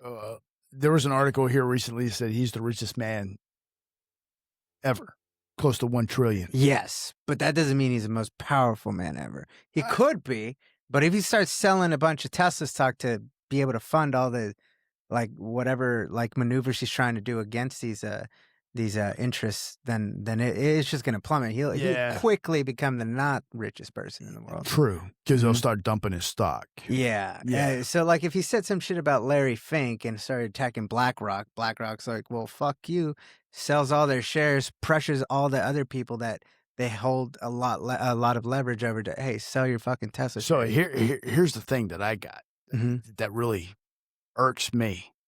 We already have a law. It's called the Sherman Antitrust. You want to talk about a company that can be used against? That would be BlackRock, Vanguard. You want to talk about a company that could work? That the antitrust, or the Sherman Antitrust, could be used against. Would be those three. But you'd have to have Congress and the SEC to invoke it. And when you take a look at who transitions from government to private, back to government, it's these bankers. It's the bankers. And not only that, it's the bankers that know somebody can be controlled. Mm-hmm. The blackmail bankers. Yeah. Jeffrey Epstein's of the world. Oh. Did you see the new release? I saw the news where 3 million documents. Yeah. Jeffrey Epstein is that is pretty much a done deal, I think. Yeah. That dude is guilty as hell. You want some more, right? Oh, do you want any of these? This is the one that. Oh, the 1835. Oh, I have had that. That really. For a I liked it. I liked it a lot. That is a nice bourbon. And it's Texas made. Really? Yeah. That's the whole 1835. Mm-hmm. That's when Texas became a state? I think it was 1836. Ah, okay. But hey, I'm not a Texan. I'd like to think I am. Uh-huh. But I missed the freshman, high school freshman year. That's when they have Texas history here. Oh, okay. So you're not a native Texan? No. I've been all over the place. I was born in Idaho. I grew up in Colorado, and I went to high school, university in Oklahoma. And then I moved to Nevada to start a career, and then I'm here. Oh wow! You go west, you go south, you go north, and then you come way south. Yeah. Oh wow! Well, here, cheers to two world travelers. Two world travelers. Oh yeah. I started off in the East Coast. Mm-hmm. Go to Europe. You went to Europe for 10 years. And then I go way over to the West Coast till about the 6th grade. Then I go back to the East Coast waiting for my dad to secure housing for us to go back to Germany for the second time. Oh. So did you enjoy Germany? Oh, man, I love Germany. You did? Yes. Yeah. Oh, all 3 times I was there. Oh, wow. So my dad first got stationed there in like I said, the 60s. Mm-hmm. The second time he was there was in 74. Mm. About 10 years after the first time. Mm-hmm. About 9. We were there from 74 to 77. So we were there during the bicentennial. The bicentennial. The United States bicentennial. Oh, celebration, 1976. Are you ready for the? Oh, hell yeah! Oh, hell yeah! That because I was looking at Trump's all his campaign because he did a video over all the issues that he said that he was going to throw the biggest party ever imaginable for the 250th anniversary of America. Like, I'm pumped up just because I'm an American. Yeah, by blood, by birth, by everything, right? And he was gonna have like this this athletic like achievement thing for every state that every state is gonna have their own like unique like thing. And this was RFK's whole good thing as well. It's going back for that Make America Healthy Again. Yeah, yeah. RFK was the most animating figure to me politically. When he announced that he was going to be, it was hard to get into RFK because of his voice, honestly. Yes. Well, honestly, it's not his voice. It's that way because of some sort of a disease. Yeah. It's a disease or vaccine side effect. Yeah. I don't know why, but the fact that you have a Kennedy and Trump together. Yeah, I find that a little motivating. I find that a little. I don't know. I'm gonna have to show you some videos, or at least send you some links. Yeah. That during Trump's campaign, there's some correlation there between Kennedy and Trump. Correlation in terms of during JFK's inauguration, Jackie Kennedy is wearing this like robin egg blue dress. Trump during the 2016 or 2017 inauguration, Melania Trump is wearing a robin blue dress. Yeah.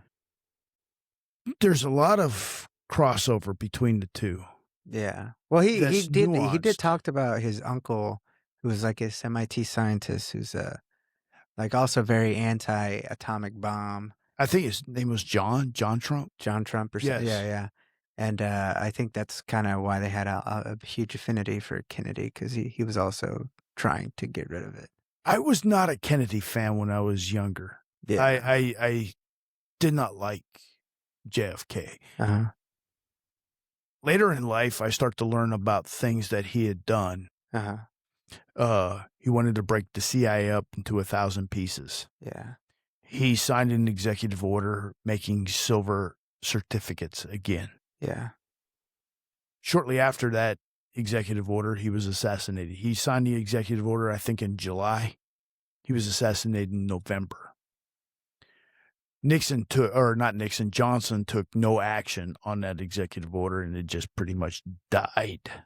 Yeah, because a lot of people had issues with Kennedy even when he was president. But now, like a lot of us that are looking at all this stuff that he did, he was literally ruffling every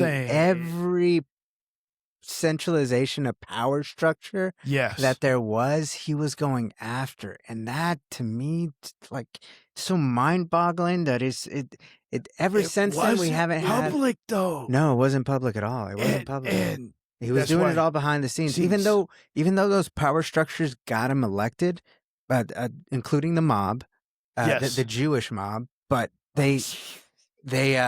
dude. He went. Those same people that got him elected. He looked back at him. He did the Theodore Roosevelt thing. Like, he's in the club now, but he was like, "All right, fuck you guys. We need to. Oh, FDR? Fuck Yeah. that guy. Yeah. He was the snake oil salesman of the millennia. Yeah. My grandmother and I went to war over that one. Really? For Over FDR? FDR. Yeah. But I'm talking about Theodore, Teddy. Oh, Teddy. I'm talking about Teddy. Teddy. Yeah. Oh. Teddy. No, he did the Teddy. Because Teddy was also in the club, and he turned around and said, "Let's break all you motherfuckers Oh, I know. up." Yeah. Teddy is one of my heroes because of that. Yeah. That in San Juan Hill. Okay. What happened in San Juan Hill? Spanish-American War. Okay. Teddy Roosevelt. The cavalry and him and the horse. Yeah, he went charging. Yeah. He was lead from the front. Yeah. Teddy Roosevelt was a lead from the front. There's a story about Teddy Roosevelt where him and one of his sons go down to, I think, I don't remember if it was South America or Africa. And Teddy contracts some sort of mosquito disease. Mm-hmm. And he's near death. And he gets out of that. I can't remember the full story, but it is an amazing story about Teddy Roosevelt's grit. Mm-hmm. It is I think it was after he was president too. It's just an amazing story of his ability to overcome and win. It's very closely tied to like Trump and his assassination there in Butler, PA, taking that round. It's not a mortal wound, but it's enough to really rattle your world. No, I remember when it happened. I was in Mexico. I was taking a shit, dude. Dude, I was taking a shit, man.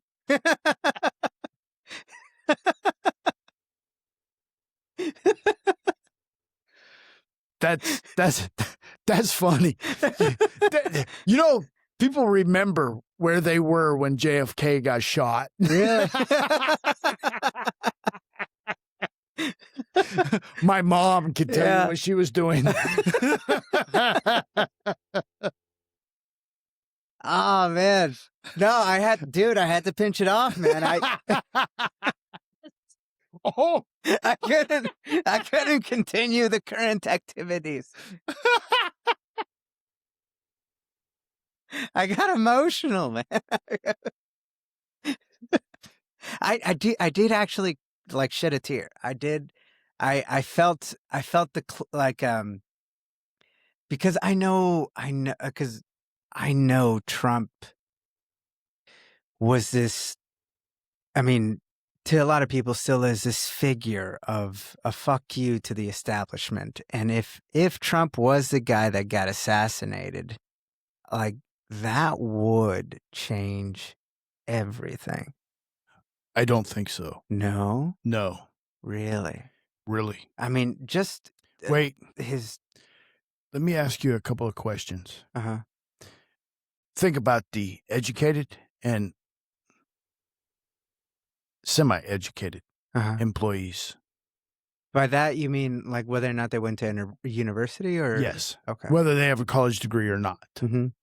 And even if they have a college degree, what role they have within the organization? Because you will have a college-educated individual working on the line, on a line. And then you have those that are working in the office area. Mm-hmm. What is the... All right. How do I ask this question? What's that? Like how many line workers are for Trump and how many office workers are anti? No. You can carve that out and you can ask how many gun supporters. Oh yeah. That is a good clue. Uh-huh. How many of them are pro-gun and how many of them are not? Yeah. I know some I technicians that are anti-gun. Yeah. yeah, No, no, no. yes, But that's what I mean. Is like that idea is very pervasive. you will have like the company I work for used to boast about the number of veterans that they would have on staff. Mm-hmm. That they're the greatest employer of veterans within the Austin metro area. Mm-hmm. Veterans are going to be more of your technicians. Yeah. So, as a former technician myself, I started to notice a trend between technicians and professionals. Technicians seem to be more pro-gun. Mm-hmm. Engineers seem to be oblivious about it. Then we go start to dive a little deeper.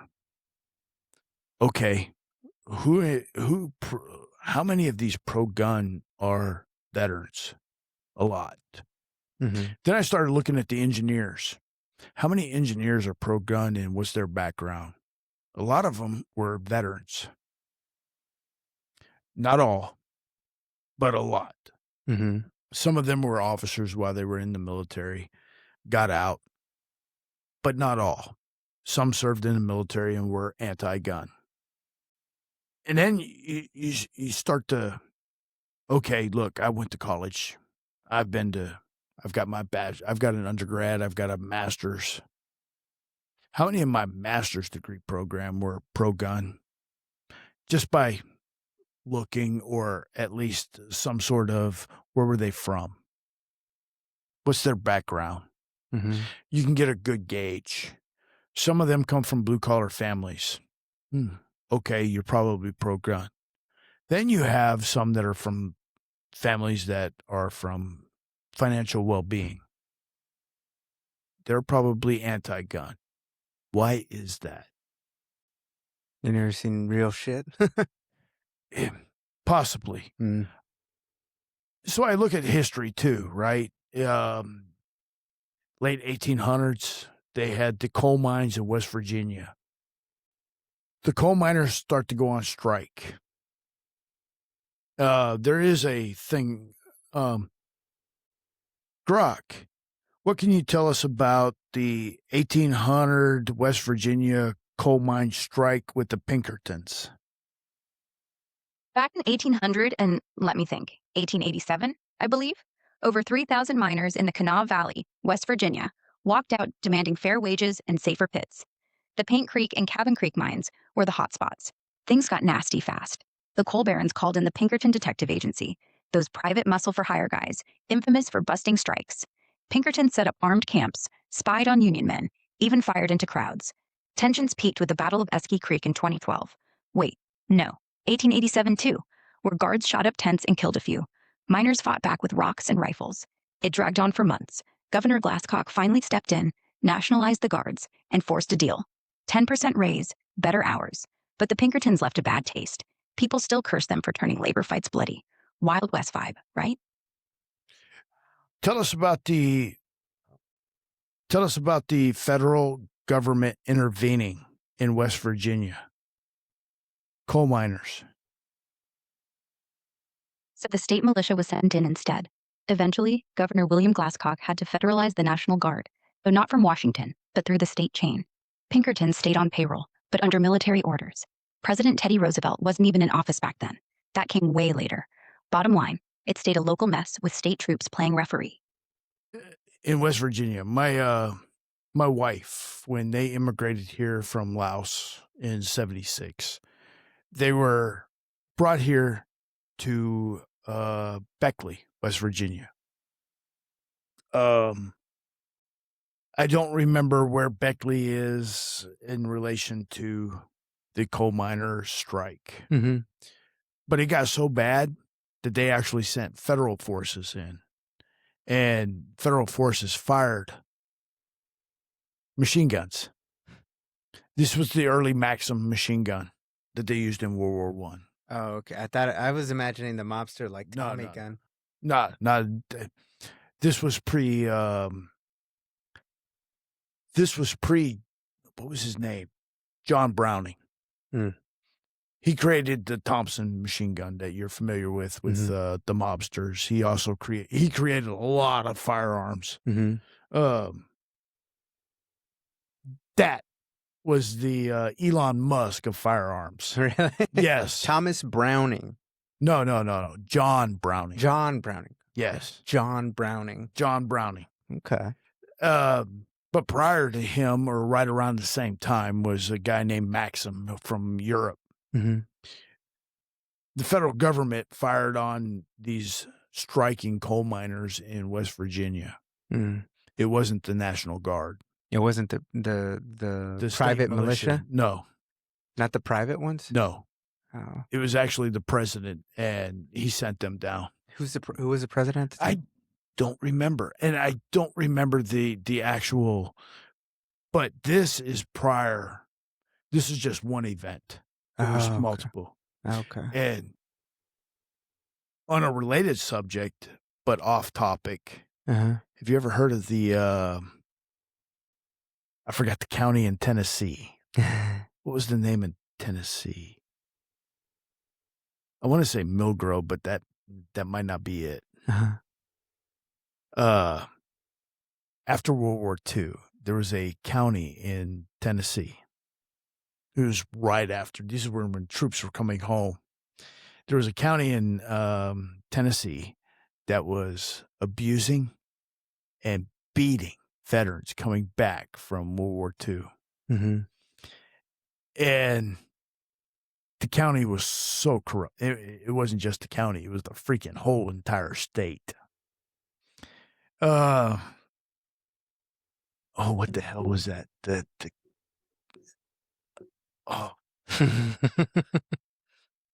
Wait, let's ask Grok. Grok, can you provide the county in Tennessee that had a rebellion right after World War II on corruption? McMinn County, right after World War II, in 1946, vets came home to find the sheriff's crew, run by Paul Cantrell, still shaking folks down for bribes and votes. They rigged elections, jailed opponents, even beat up a Navy vet named Tom Clark. Fed up, a group called the GI Nonpartisan League fought back with pistols, dynamite, and eventually stormed the jail during voting. Shots flew, guards killed, courthouse burned. It's called the Battle of Athens. They won, cleaned house, and proved even small towns won't take crap quietly. Oh, man, that story? You want to talk about sending a message? No, not a message, but giving you that little stand your hair on the back of your neck. That story is freaking awesome. The vets break into the National Guard armory. They steal the weapons. That's what they use to put siege on the sheriff's office. Oh, wow. Wait, after everything is done and settled down, the weapons go back into the armory. The federal government comes in to investigate. They find nothing out of place. The vets knew how to cover their tracks. I mean, it's an amazing story. I would say familiarize yourself with it. Wow. It's cool. Okay. It is a cool story. There's one of my arguments that I was having with my buddy that was anti-gun. I was telling him that because his argument was that it doesn't matter whether or not you're pro-gun or anti-gun. If the government wants to, put you down, it will. Like if you want to have a fight with the government, like they have more than enough weapons to just shut it down immediately. But my argument was that that's assuming everybody within like the military, because there's some red-blooded Americans inside the military that don't like the government either, And if some shit happened, like there's a lot of veterans out there as well that are just, well, we're just gonna sit here and take it. Like, I think leaders will emerge, and I think people even within the system are just gonna like not be with it, You're talking about the Biden F-16 thing, huh? Biden F-16. Oh, ask Rock about the Biden F-16. What? Tell me about the Biden F-16. Quote, digging up that Biden F-16 thing right now. The Biden F-16 thing you're asking about is probably his repeated quip mocking Second Amendment folks who argue armed citizens could resist government tyranny. He basically says you'd need fighter jets, not just rifles, to take on the feds. Here's the exact quote from his June 2023 speech at an Everytown for Gun Safety event. You know, I love these guys who say the Second Amendment is, you know, the tree of liberty is watered with the blood of patriots. Well, if you want to do that, you want to work against the government, you need an F-16. You need something else than just an AR-15. He said similar stuff back in 2021, swapping F-16 for F-15s and adding maybe some nuclear weapons to drive the point home. It got a ton of backlash. People called it dismissive of the Constitution, threatening, or just tone deaf. Here's Biden speaking at one of those gun control events. And another shot of him at the podium. There's also the Ukraine angle. Biden initially said no F-16s for them in early 2023, then flipped and greenlit training and transfers later that year. But the quote you want is the gun one. What do you make of it? Classic Biden gaffe or intentional jab? Damn. Yeah, dude. Yeah. See, now I'm more settling into those convictions of like, you know what? No, fuck that, dude. Like, yeah, that and that story right now that you told me about. Now I'm speechless, right? Yeah, no, the Second Amendment it is one of the most American, just purely American things. Because I don't know if anyone else or any other country or civilization has had any type of thing like that. No other nation on this planet has anything close But to the Second Amendment. even in history? Even in history. In history. So this is literally a historical moment that has never happened ever. Why do you think that is? Why do I think that the Second Amendment? Why do you think we have the Second Amendment? Because the founding fathers are all about against tyranny or oppression of a people. So think about the Constitution. Mm-hmm. We have some guarantees in the Constitution. You have the Second Amendment, the Fourth Amendment. There's a few amendments. Mm-hmm. There's actually 10. Anything after the 10th is all bullshit. For real. Is bullshit. Except maybe the 25th after freaking brain dead Biden. What was the 25th? That's where if the president shows dementia, that they can freaking remove him. And that is his cabinet can remove him. Oh, so it's not the Senate or... So it's unelected officials can remove a president? Cabinet. Those are people that the president has appointed. When Right, cabinet, but it's not like publicly elected officials, right? So, and all these cabinet members, yeah, the president elects them, but I mean, not elects them, appoints them, but there's also other people that have influence in who's going to get appointed, right? So think about this. Oh, excuse me. So when a president is elected to office, excuse me, he is going to put forth his cabinet members, his cabinet with the consent of the Senate.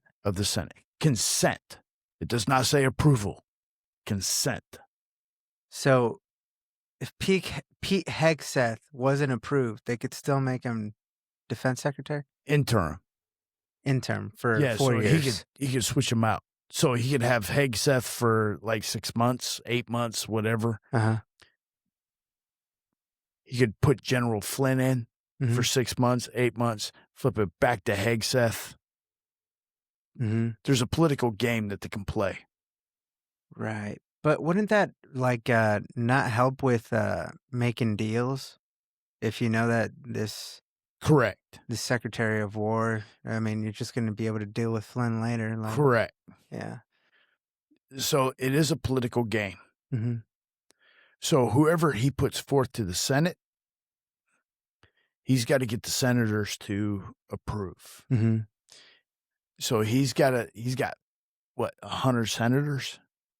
He's got to get at least 60, 50, at least a majority. He's got to appeal to them. Then he has the Republican National Committee, the Democrat National Committee. It doesn't matter.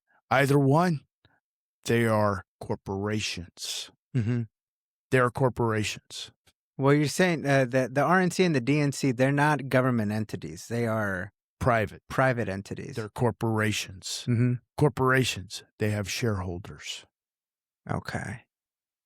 Are those shareholders public? No. Really? Oh, now the wow. light goes off. Yeah. They are corporations. And they're private corporations, so so they don't have the obligation to share who. Let me make this a little bit clearer for you. Mm-hmm. So you have the political parties, RNC, DNC. Those are the national. It floats down to the state. Then it floats down to regional. Then it floats down to local. Here in Texas, do you know who controls the Republican Party here in Texas? Israel. Just Close. Bushites. Really? Yes. Wow. You got Cruz, whom I loved up until 2016. Oh, when he went against Trump? I actually voted in the primary for Cruz. Mm-hmm. Now I wouldn't vote for that son of a bitch for nothing. Cornyn. Uh-huh. Cornyn was the state AG when Bush Jr. was governor. Really? Yes. What the fuck, dude? Yes, exactly. So he's up for re-election this year. You think I'm voting for that fucker? Hell no. Who's his opponent? Who's his opponent? You have Ken Paxton, who is the current state AG. I've heard a lot of good things about this guy. Ken Paxton, I like the guy. They tried to impeach him under, what's that? They tried to impeach him. I don't remember the year. Mm-hmm. The state of Texas tried to impeach him. Mm-hmm. That failed.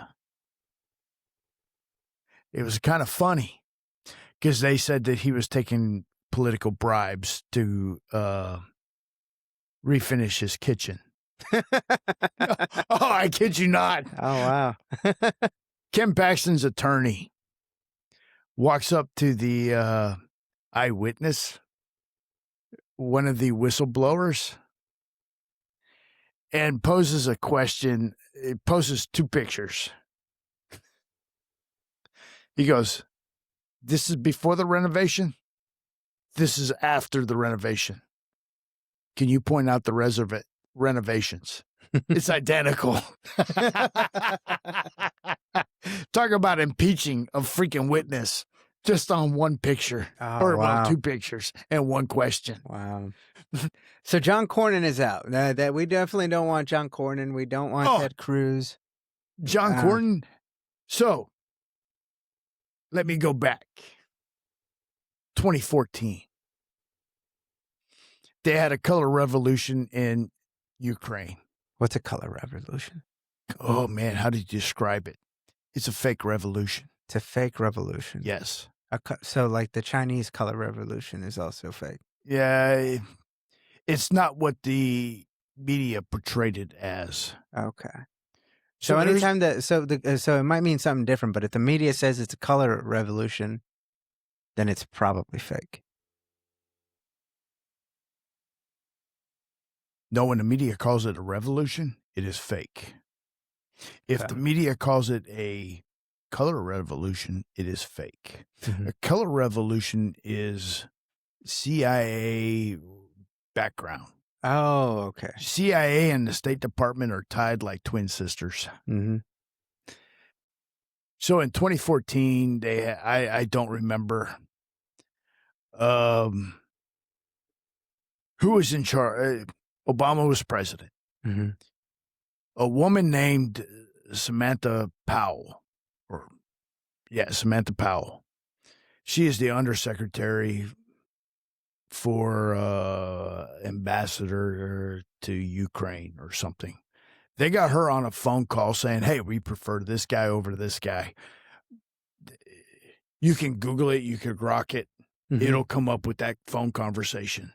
Are you talking about the events that led up to this provocation of Russia to invade Ukraine? Yeah. Yes. Yeah. I have a lot of people to blame that. Like her, Condoleezza Rice. Victoria Nuland. Yeah, Victoria Nuland. That's the one. Victoria Nuland. Victoria Nuland. Yes, thank you for correcting me. She might, like, I see her and I think Satan. Victoria Nuland. She's on that phone call. Yeah, she's on that. That's the one. Uh-huh. I got the names wrong. Okay, my bad. Oh, so this Powell lady, which you were referring to, was Nuland. Yes. Okay. Nuland. All right, Victoria Nuland. Yeah. Yes. Mm-hmm. I had a conversation with one of my engineers, and he was like, "Hey," he was like, Ukraine," and I go, "Do you have any idea how that war started?" Uh-huh. And I threw out the Victoria Nuland. Blew his mind. The conversation ended, and he walked off with his tail between his legs. Yeah. It's like, dude, man, don't come at me with that shit. Don't, because you don't know. Yeah. And I mean, that's the thing, is that a lot of people don't know, but they feel like they know. And it's like, it's the propaganda that they get fed, and they get all emotional about it. And they're really just like, no, fuck you. Like, I'm like, especially with this Ukraine shit. When I see all the Ukraine flags flying around in all these neighborhoods, I'm like, what's going on in America, man? Which is why I have this, like, one of the main questions I ask everybody that usually comes on here is like, what does it mean to be an American? That is a good question, because patriotism is used against people like me who grew up in a military environment.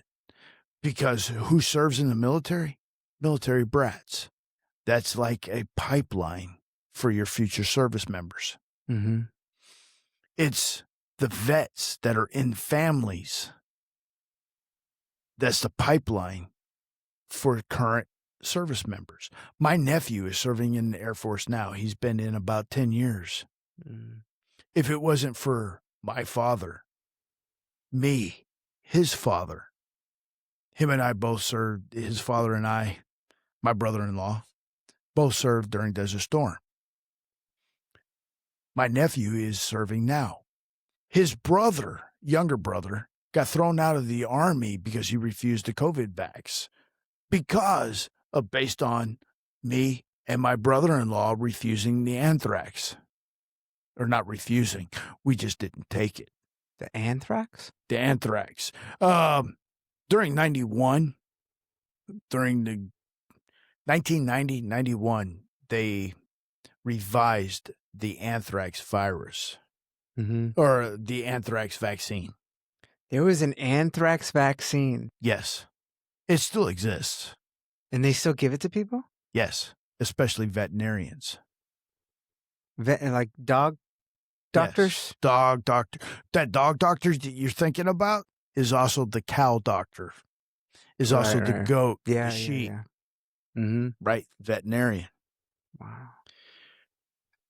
They revised it, so it was experimental. Mm-hmm.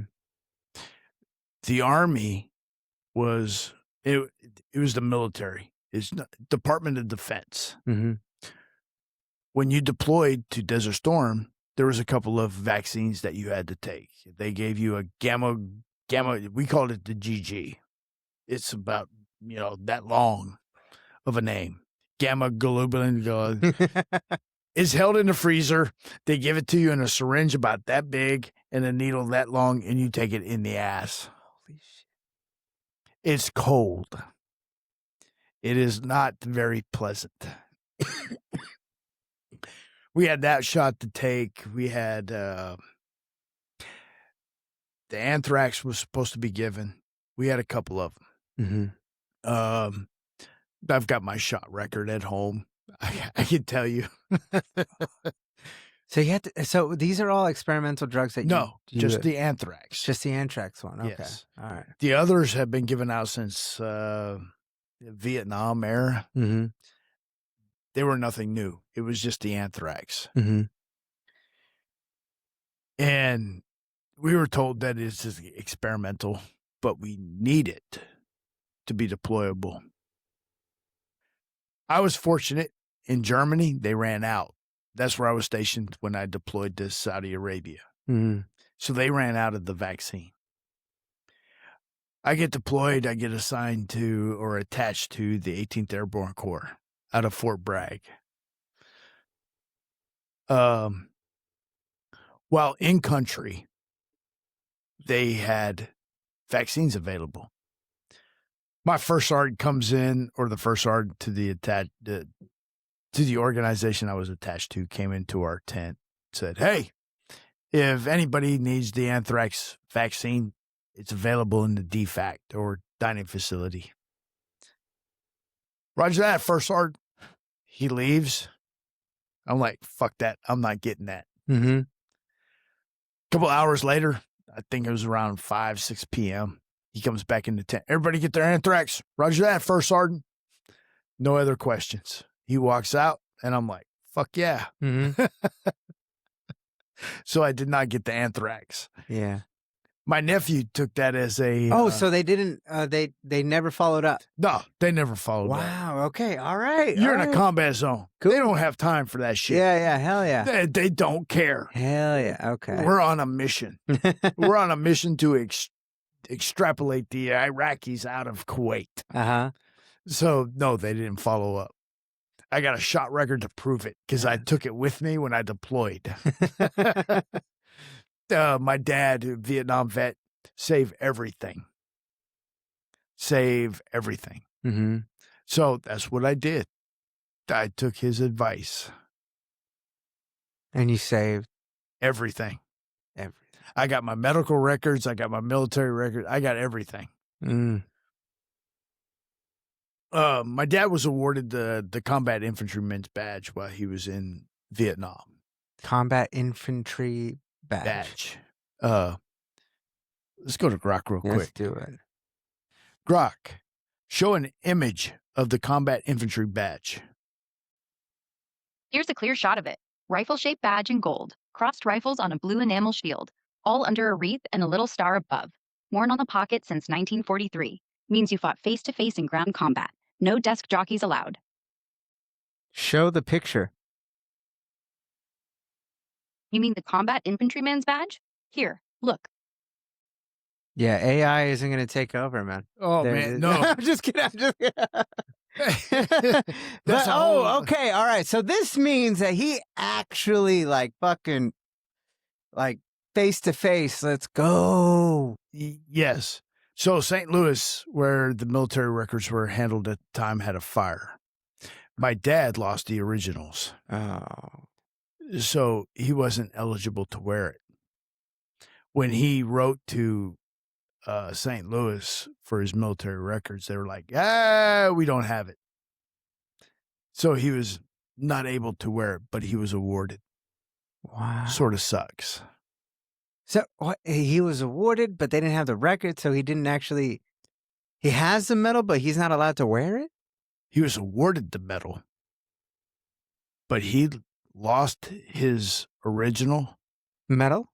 No, the original award. Uh-huh. So when they when the military gives you an award, they have award orders. Mm. So you were given one, and then one is sent off to, there's 3 copies. One is kept by the unit, one is given to you, and one is sent off to records. Mm. At the time, records was at St. Louis. St. Louis had a fire after my father had been awarded that medal. Mm-hmm. Or that award. They were unable to locate it. My dad, his was destroyed. He's in a combat zone. Mm-hmm. So lost it, destroyed, don't know. Mm-hmm. But he could not prove that he was awarded that. The other way was to reach out for the unit. Uh-huh. The unit is always moving, especially in the combat zone. They're going to lose shit. Yeah. Period. They're going to lose shit. So he could not prove that he was awarded that, so he could not wear it. It's like, So the Kingdom of Saudi Arabia awarded me a Kuwaiti Liberation Medal. Mm-hmm. After I got out in 94, the Kuwaiti government issued a Kuwaiti Liberation Medal as well. I was already out of the military, so it's not on my military records.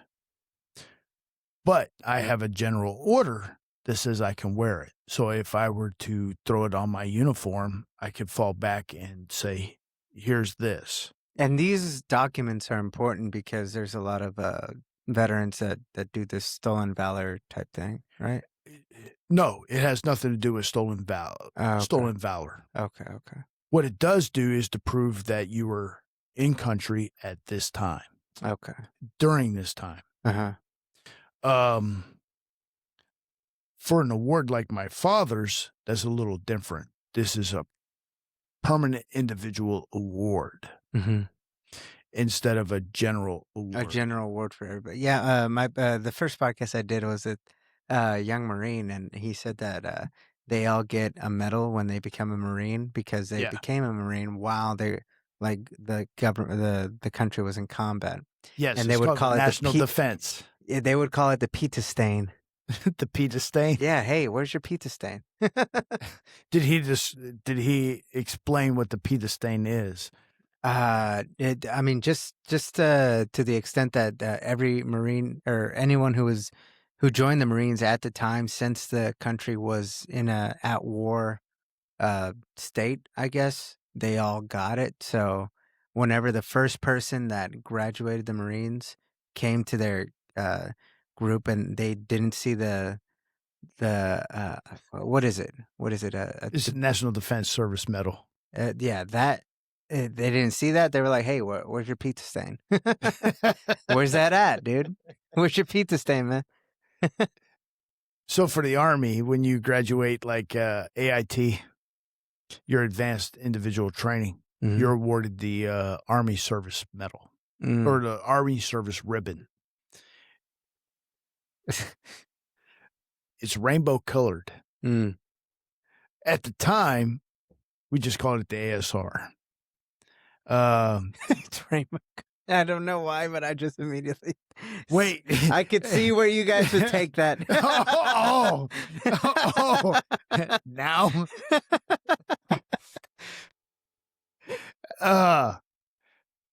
So I enlisted in like 87, right? Yeah.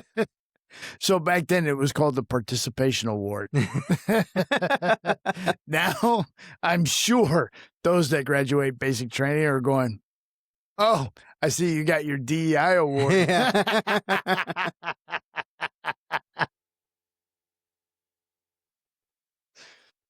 Yeah. The National Defense I didn't get until I went to Desert Storm when I deployed.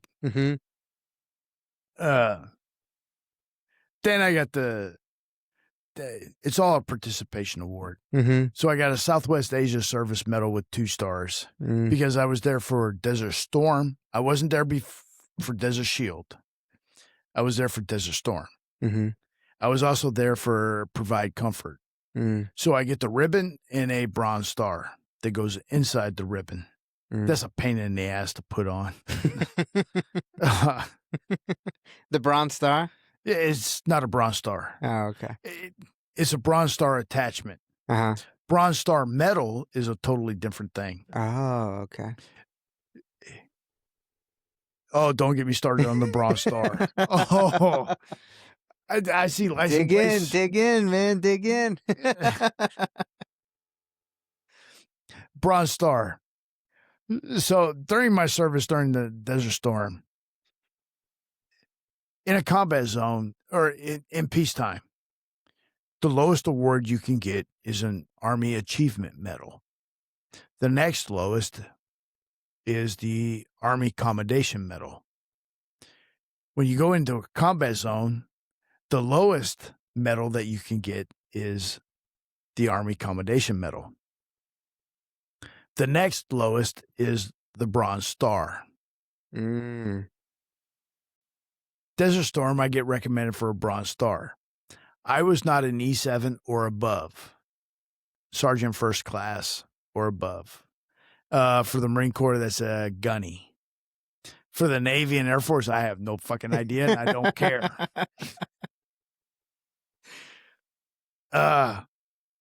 Not that I don't care about my brothers and sisters in the Air Force or Navy. Is but fuck y'all, 'em.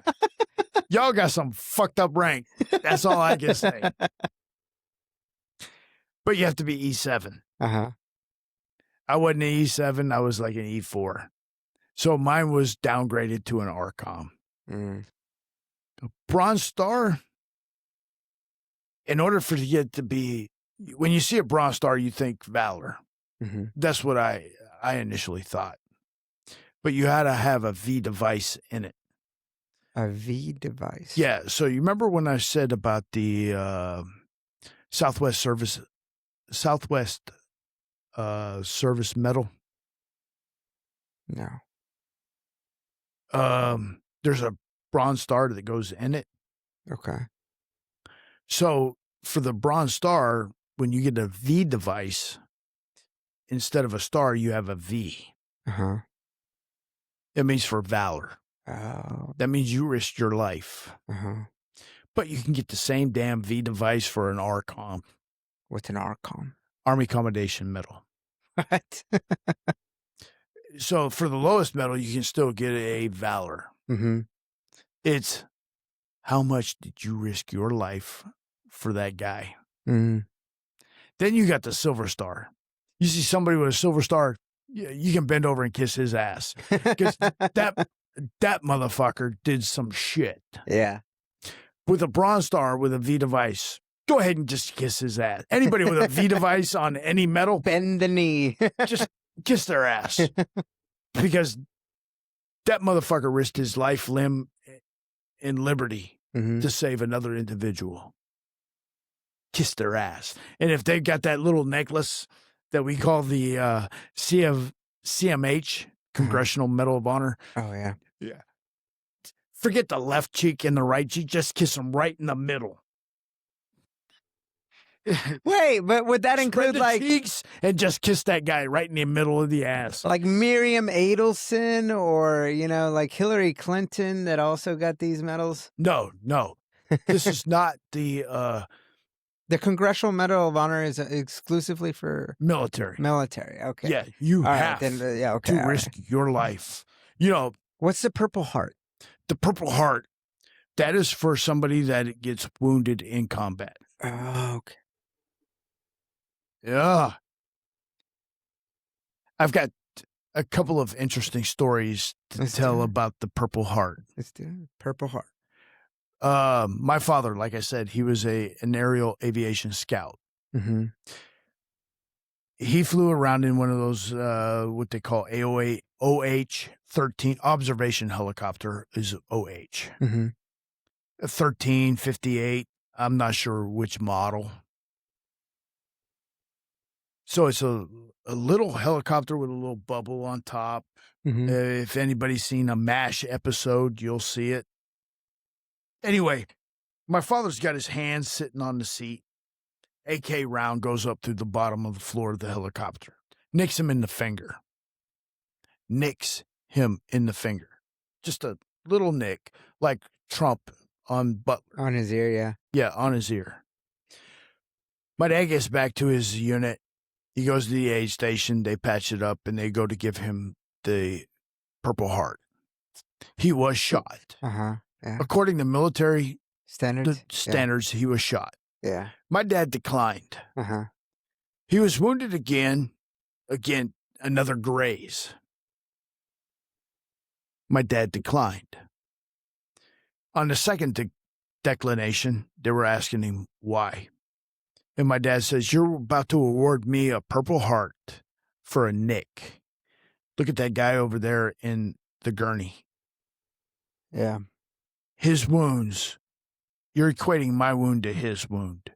I can't accept that." So my dad declined the Purple Heart twice.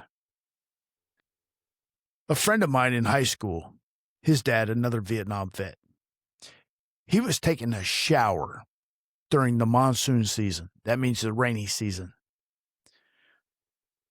To escape the mud and the muck from the monsoon, they put down pallets. So you had pallet trails, like sidewalks, or sidewalks made of pallets. While he was taking a shower, they came under mortar attack, mortar, indirect fire. He runs out of the shower, and as he's running along this pallet sidewalk, he slips, falls, lands on his back, scrapes the shit out of his back. He is awarded a Purple Heart. He is wounded in combat according to military standards. Yeah. He was taking fire, and he ended up injured. There's been stories of guys getting eggshell, chicken egg, in their eye while they're under attack and getting a Purple Heart. So the Purple Heart isn't as esteemed as it... No, it is esteemed. Right, but there's a lot that get it that probably... I mean, if you really I wouldn't look say at it, shouldn't, yeah, because they were under attack. And they ended up getting some sort of wound. Recognition for it. Yes. Yeah. My dad could not in good conscience accept it, even though he was shot twice. Right. It goes to character. My buddy's father, who slipped and fell while running on this sidewalk of pallets. Does he deserve it? Yeah. That mortar round could have landed anywhere. Could have landed next to him. He slipped. He ended up scraped. I don't know if he knew he could refuse the award. Yeah. I don't think most people know that you can refuse an award. Who would? You know? I don't think you're ever really taught. I mean, how many movies are there that show a person who deserves something who says no? Like the prominent figure, I think, for that type of action, probably like George Washington, right? I mean, obviously it's not an award. It's literally being the president, being the king. One of my heroes is Benavides. What was his name? What was his first name? Oh, crap. He was with the 5th Special Forces Group. Roy Benavides. 5th Special Forces Group, Vietnam. He was part of a Mike element. What a Mike element was a quick reactionary force. So if another Special Forces unit got into trouble, they would fly in a Mike force, a reinforcement. They call it QRF now, or what? Yes, it is QRF.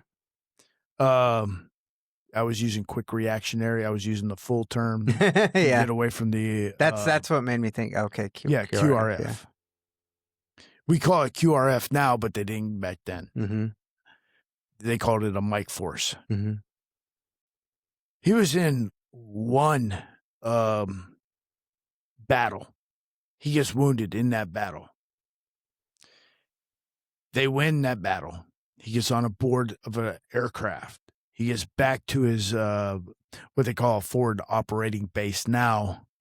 But back then, I think they just called it a FOB. FOB. Yeah, FOB, forward operating base. He gets back. As he is landing, another Special Forces unit is calling in for support. Wounded, he jumps on another helicopter to go into another battle. They land. This guy is all over the place. I think he ends up killing a guy with his entrenching tool, what we call an E-tool. It's basically a collapsible shovel. This guy is a beast, and he's from Texas. He gets wounded 2 more times in this battle. They saved the day. He comes back. He ended up getting a Congressional Medal of Honor for that second. The reason that I call him out is being a Texan. And it's not just him either. Yeah. There's Audie Murphy from World War II. Audie Murphy. Audie Murphy. He's got there's a movie which he stars him as himself called To Hell and Back. It's a 1950s movie. If you've never seen it, watch it. It goes through his exploits. And back. Yeah, it goes through his military exploits. Audie Murphy was a freaking short little dude, weighed like less than 100 pounds. They thought he was going to be a KIA early. To Hell and Back. When did you say it was? To Hell and Back. And Back. Movie. What around what time? It doesn't matter. Just that. Just search for that, and it should pop up. Gotcha. It's on the list. I keep a list because I always force my wife to watch all my my oldie but goodies. His story is amazing. Yeah, he's just like a 5'4", weighs nothing.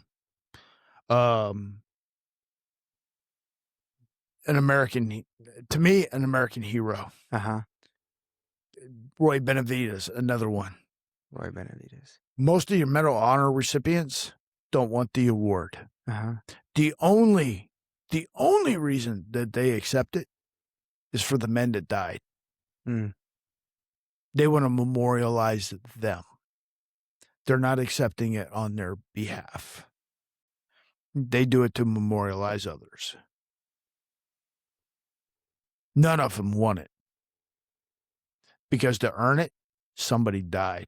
Somebody that you loved and cared for died.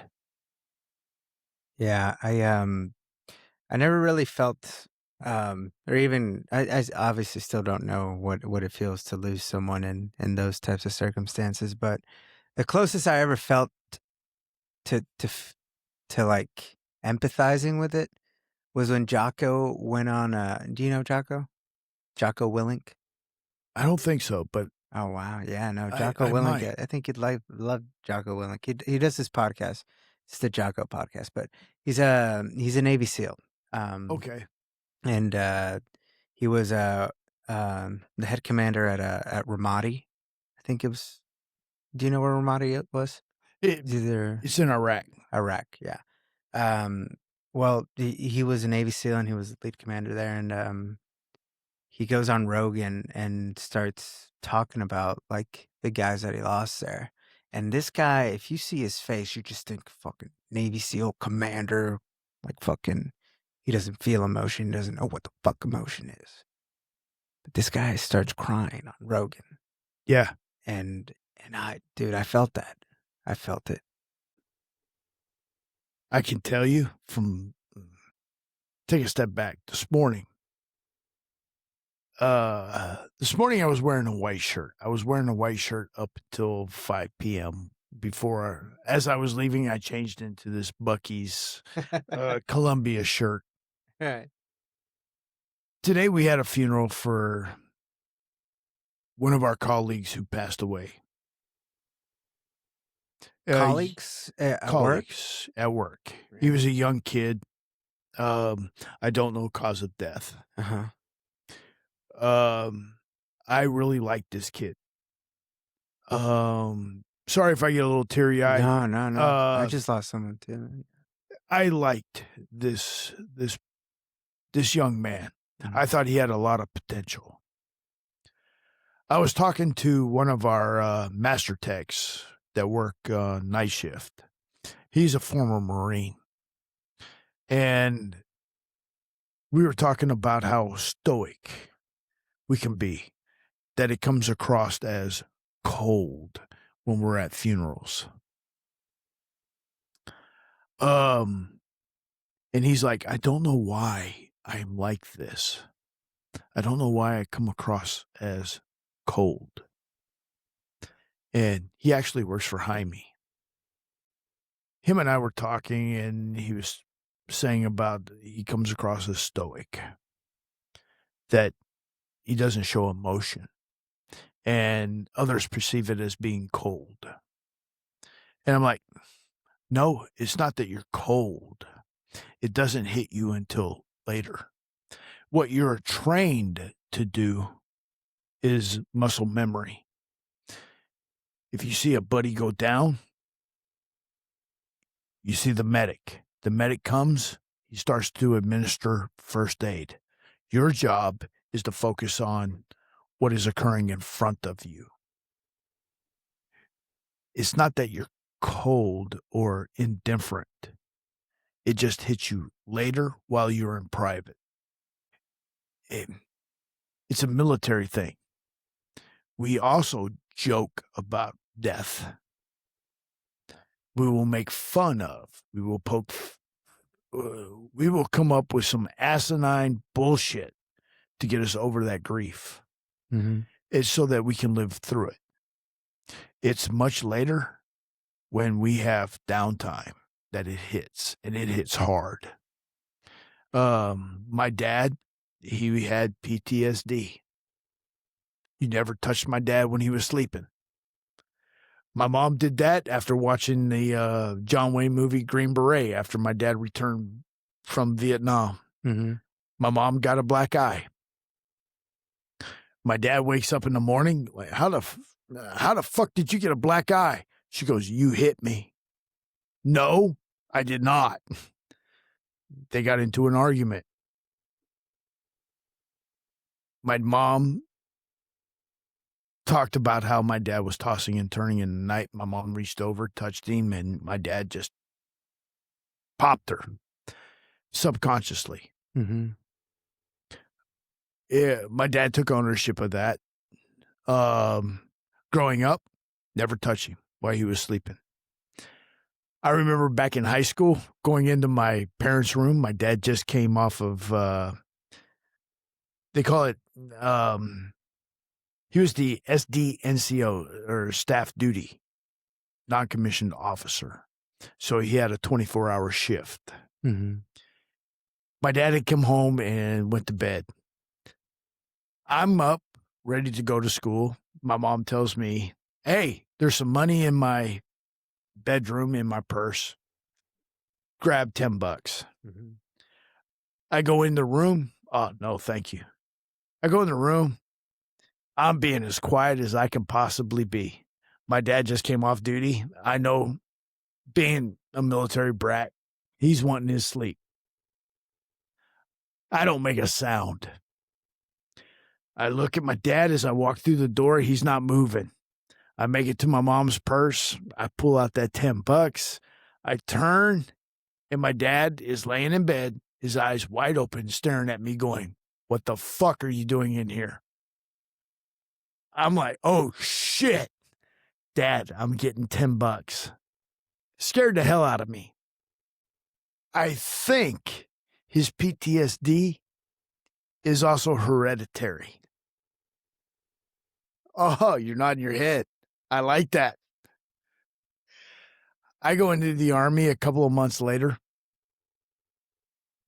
I get stationed in Germany in 88, May, I guess. One of my roommates is a guy named Ricky King. That's a great name. Oh, It's a great name. King was a slacker, but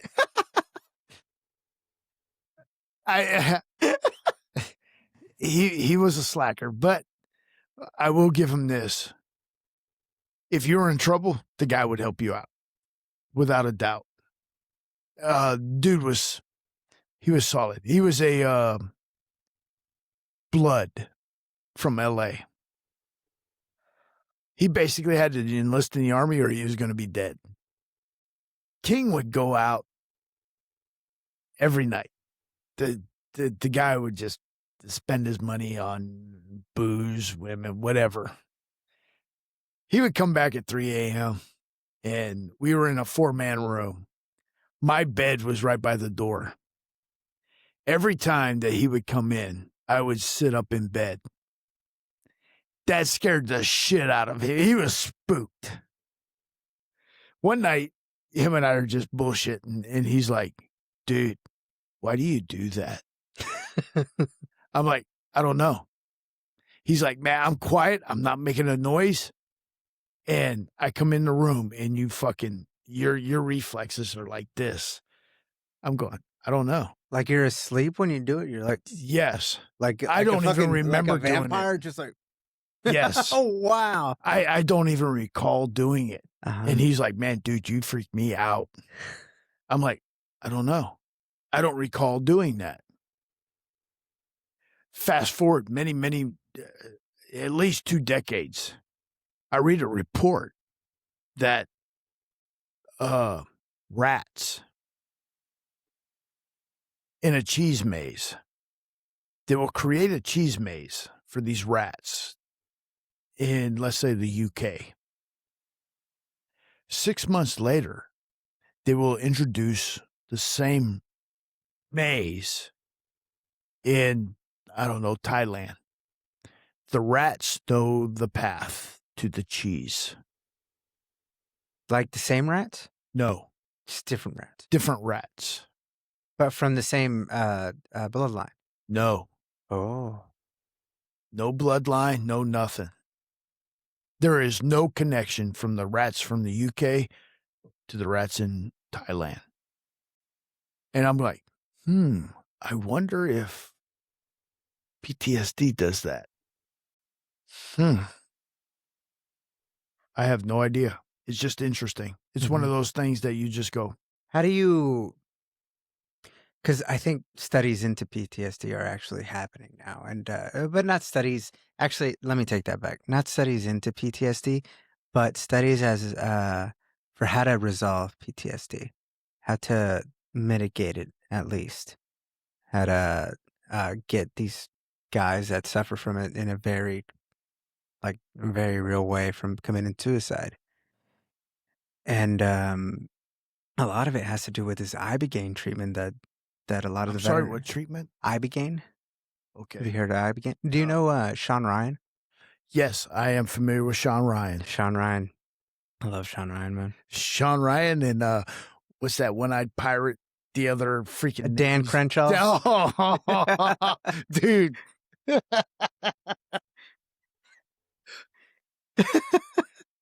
My money's on Sean Ryan. My money's on Sean Ryan too.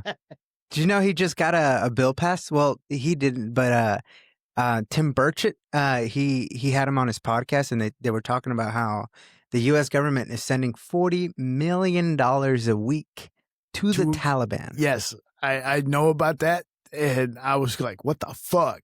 It started under Biden after the withdrawal. Uh-huh.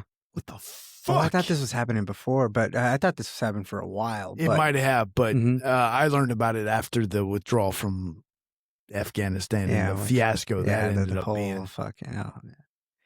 Talk about deep state, man. I did that. That felt like such a deep state type of like, hey, let's give our enemies all these weapons, man. Definitely. But Sean Ryan, he was one of these guys that were suffering from PTSD, not just PTSD, but like all these other. Do you know Sean Ryan's like backstory, like when he was in Colombia working for the cartel and No, I know of him from another conspiracy theorist, if you want to call him that, a colleague of mine from the same company that we're currently working for. Him and I have known each other for like the last 15 years, and dude, we share different stories. If he ever wants to come on, he is a like-minded individual. That's awesome. And actually, he is a lot more articulate than I am. Really? Yeah. Much. I wish I had his skill. And I don't want to say he is uneducated. He is educated. It's just not in a formal manner. Yeah, I think most people are like that nowadays. Like the colleges that just don't. Yeah, college is a whole thing that I. No, my buddy is a former Army medic. Okay, all right. But so Sean Ryan, he's had these depression episodes. Like he's tried to commit suicide before. And he started a family. He was trying to get his shit together. He left all the high adrenaline like type combat situation to come back, start a family, but he was still struggling. And he knew other people that went to go do this treatment in Tijuana, Mexico, to get ibogaine. And ibogaine is this type of psychedelic that is similar to well, I wouldn't say similar. They're all different in their own way, but like think mushrooms, think ayahuasca, DMT, like all this stuff. But ibogaine has been used to treat PTSD, and he went through it the first time. I think he went through it 2 times, but after the second time, dude, he felt free. He felt like if you were like loaded down with these shackles all your life, like afterwards it was all gone. He was back in control of his life, of his mind, of his emotions, of his thought. And to him it was such a profound experience that, I mean, now he's a very devout Christian. Just from I don't know what it feels like to have PTSD, obviously, but the way he describes it, it just it really it just I don't even know what to Have say. you ever worked for a bad manager? A bad man? I think we've all had. If you've worked for a bad manager, you know what PTSD is. Okay. A bad manager won't give you direction, but he will criticize the fuck out of you. You end up with PTSD. Okay. It is not severe, not like going into combat. You know, you're talking to your buddy next. You in the middle of a firefight. You're popping jokes off, and yes, that actually hurt. That actually occurs. Yeah. Have you ever seen well, it was a spinoff of Civil War, but it's called Warfare. It's a movie that came out maybe, I think it was last year. Wait, yes, yeah. I have. Are you an American? What kind of American? Is that the movie? Well, that's Civil War. Okay. Who was directed by the same director, Alex Garland.